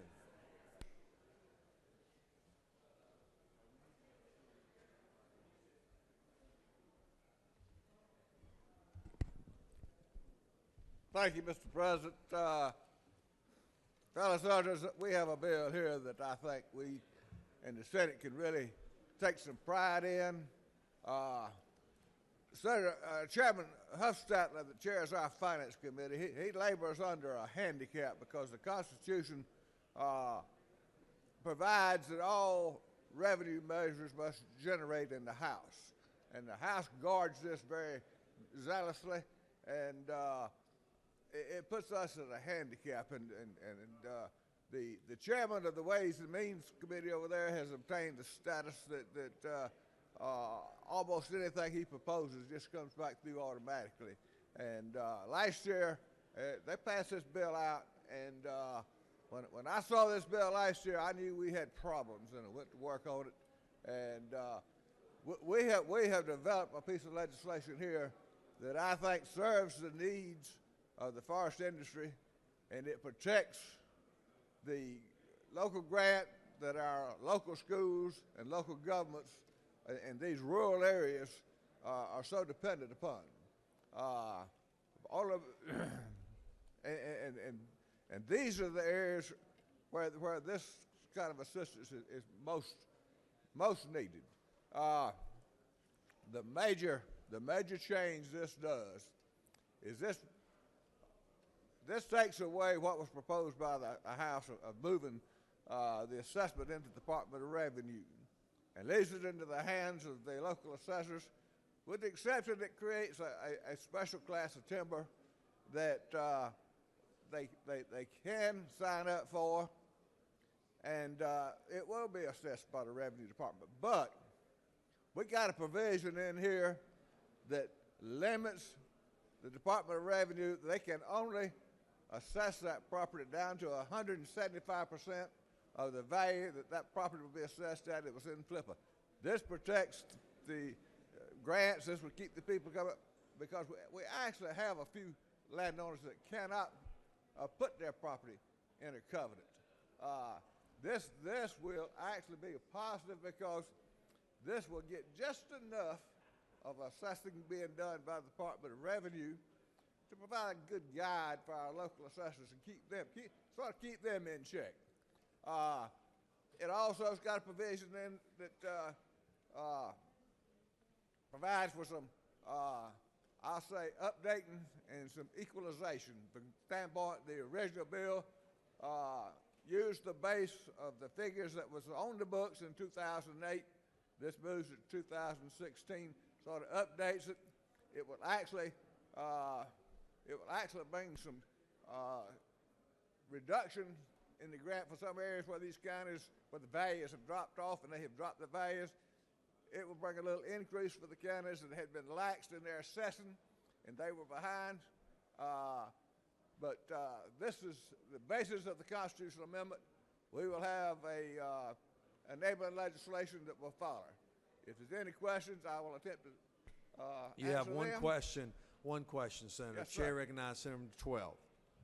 Thank you, Mr. President. One comment. Senator from the 8th, would you I certainly yield to my friend. yield to me? I would like to personally thank you for the hard work that you put into this bill, and had not it been your diligence, schools and counties would have lost thousands, in fact, millions of dollars. And I just want to personally thank you for the hard work that you contributed to reshaping this bill. Thank you very much. Thank you. One other point, I fail to recognize the real yeoman's job that my colleague from the 7th is not in here to hear this, but he needs to hear it, because once we got to the point that we had figured this thing out, he was able to go over and make a much better job of persuading the chairman from Ways and Means that he had to come to the table with us. And then when he got involved, we were able to put together, in combination, a much better piece of legislation. Any other questions?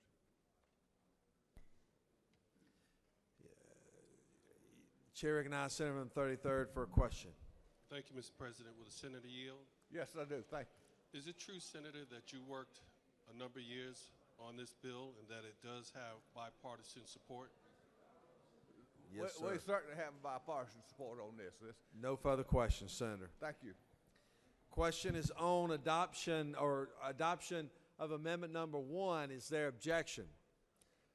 Without objection, amendment number 1 will be adopted. Now the question is on the adoption of the committee substitute as amended. Is there objection? Without objection, committee substitute as amended is adopted. Now, does any other senator wish to speak for or against the resolution? Is the objection agreed upon the committee, which fail will pass the bill? All those in favor of the resolution will vote aye. Those opposed, no. Secretary will unlock the machine.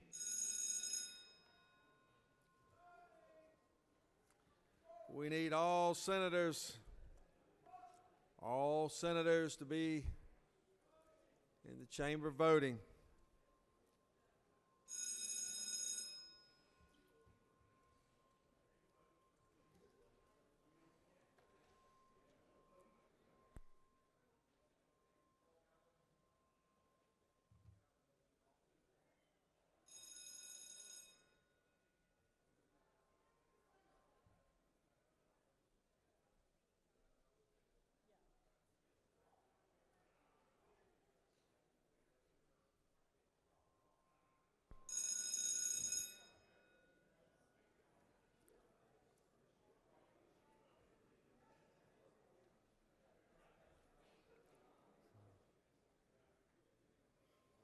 On the pass of the bill, the yeas are 52 and the nays are 1. This bill, MC Rex Constitution majority, is therefore adopted.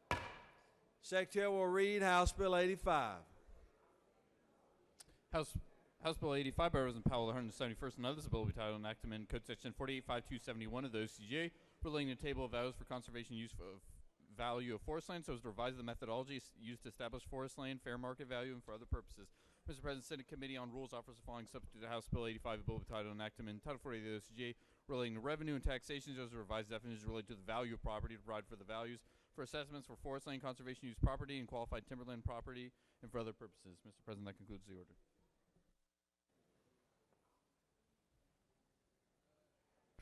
Chair now recognizes Senator from the 8th to present the bill.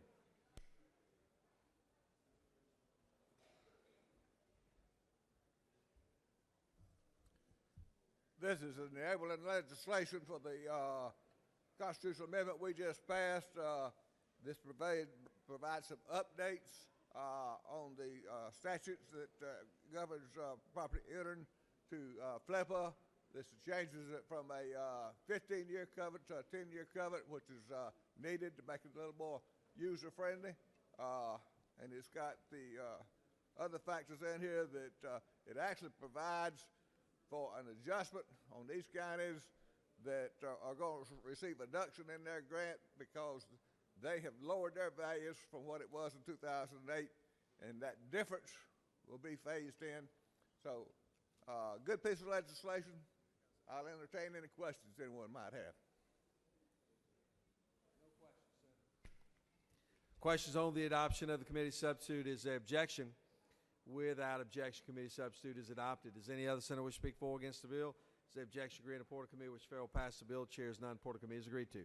All those in favor of the bill will vote aye. Those opposed, no. Secretary will unlock the machine.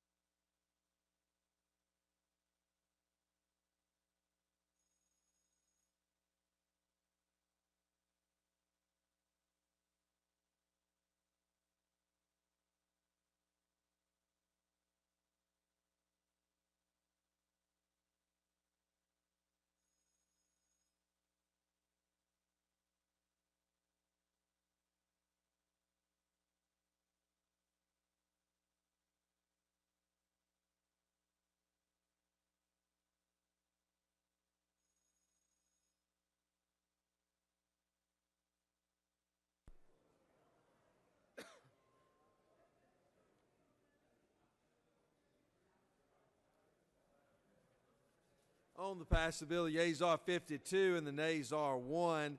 And this bill, item C, requires constitutional majority, is therefore adopted. Secretary now will read House Bill 930.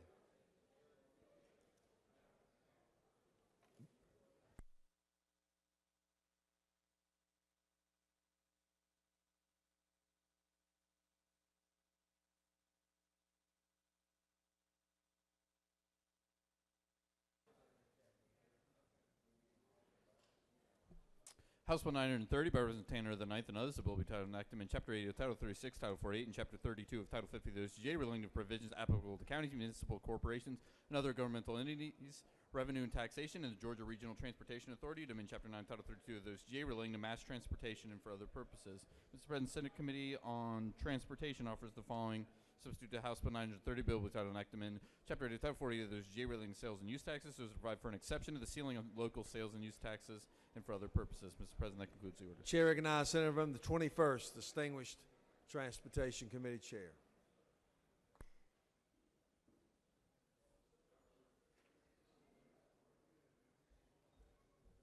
Thank you, Mr. President, fellow senators. I know it's lunchtime, so I'll be brief.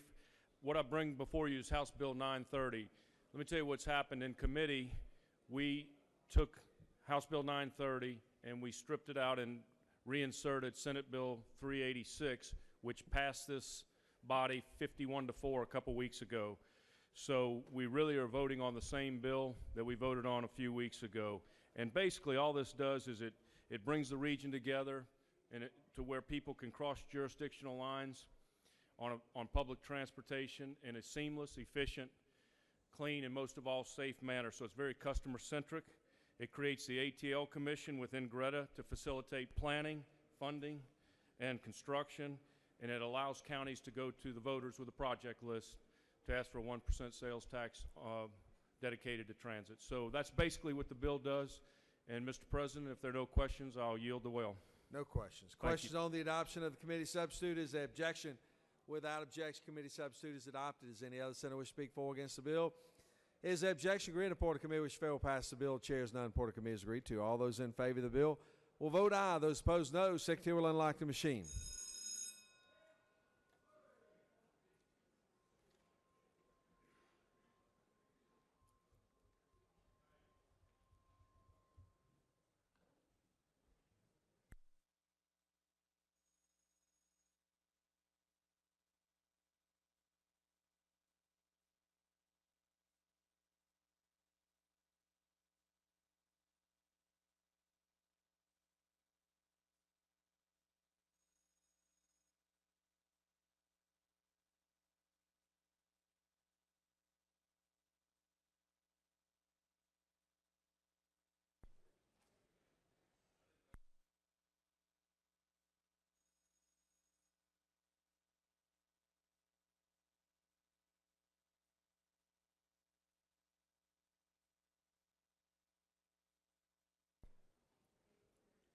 On the pass of the bill, the yeas are 47 and the nays are 3. And this bill, having received constitutional majority, is therefore adopted.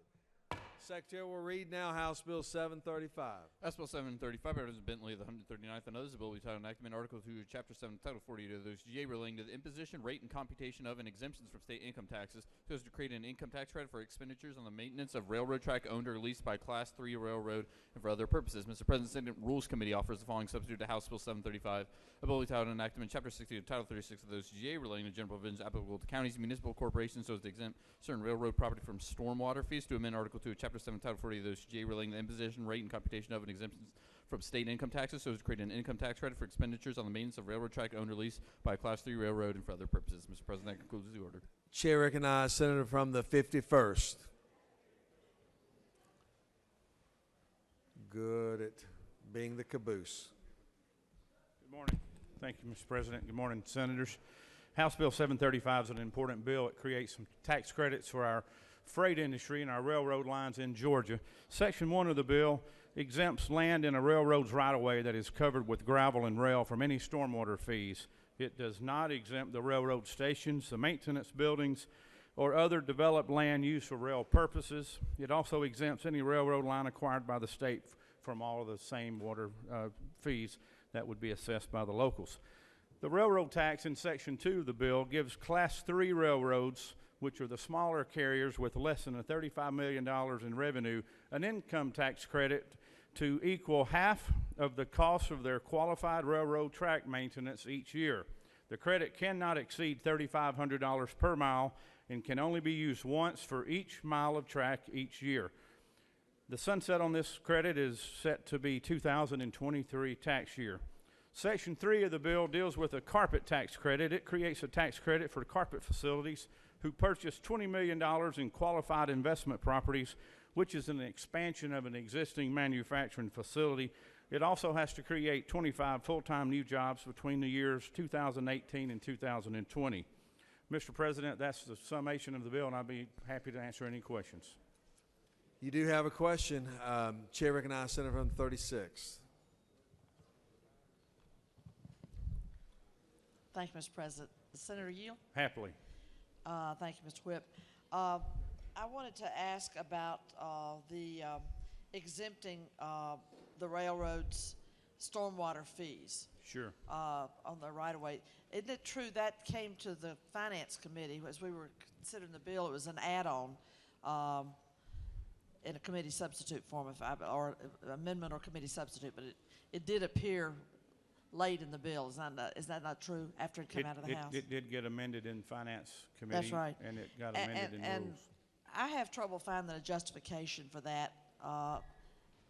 Has the GMA, the Municipal Association, and the ACCG signed off on this? Because there are concerns, of course, because of this impacts local revenues for local budgets for political subdivisions. I'm glad you asked that question, Thank Senator. you.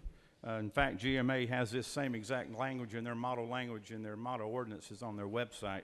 They recommend it to their cities as well. Now, what we're exempting is the areas on a track that are gravel and just your two train tracks. It does not exempt areas where there's concrete with big rail yards and laydown yards where the trucks would load or unload. Those areas would continue to be assessed stormwater fees if a city chose to do so.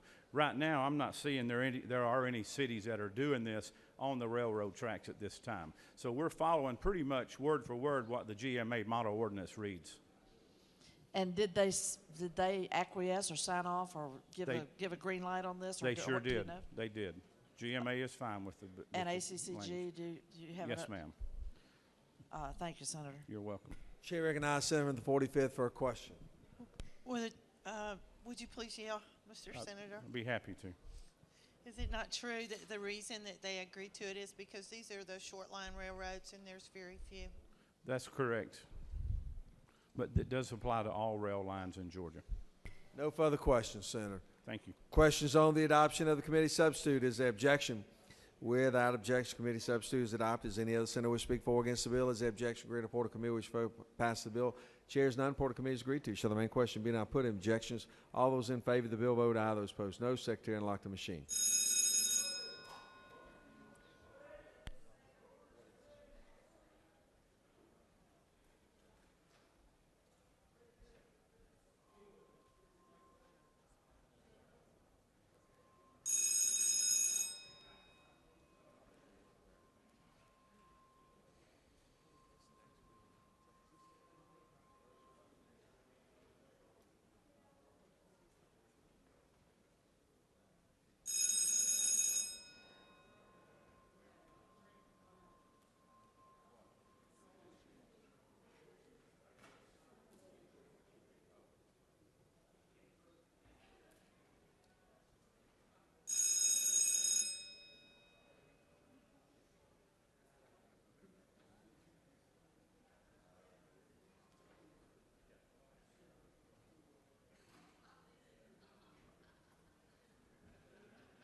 On the passage of the bill, the yeas are 47, the nays are 5. This bill having received requisite constitutional majority is therefore adopted.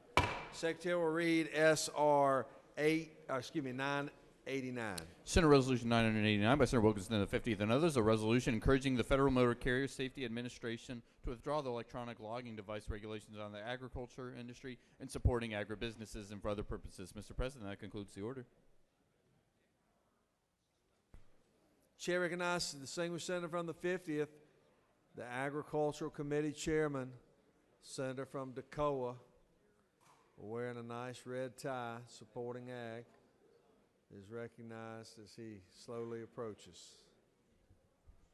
Thank you, Mr. President and members of the Senate. This is an urging resolution encouraging the Federal Motor Carrier Safety Administration to withdraw the electronic logging device regulations on the agriculture industry.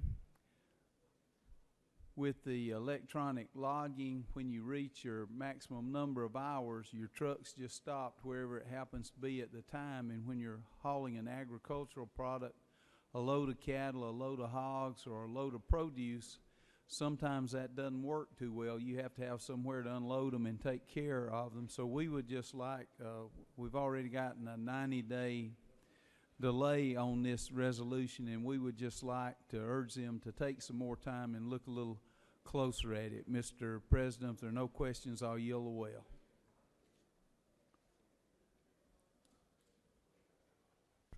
No further questions. Any other senator wish to speak for or against the resolution? All those in favor of the resolution, please vote aye. Those opposed, no. Secretary, unlock the machine.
On the resolution, the yeas are 51, the nays are 1, and the resolution has received requisite constitutional majority. It is passed. Senate will stand at ease. We're going to take our lunch break now. We will be back in 1 hour. Actually, 1:30. 1:30. 1:30. Be prompt, please, and I will try to do the same.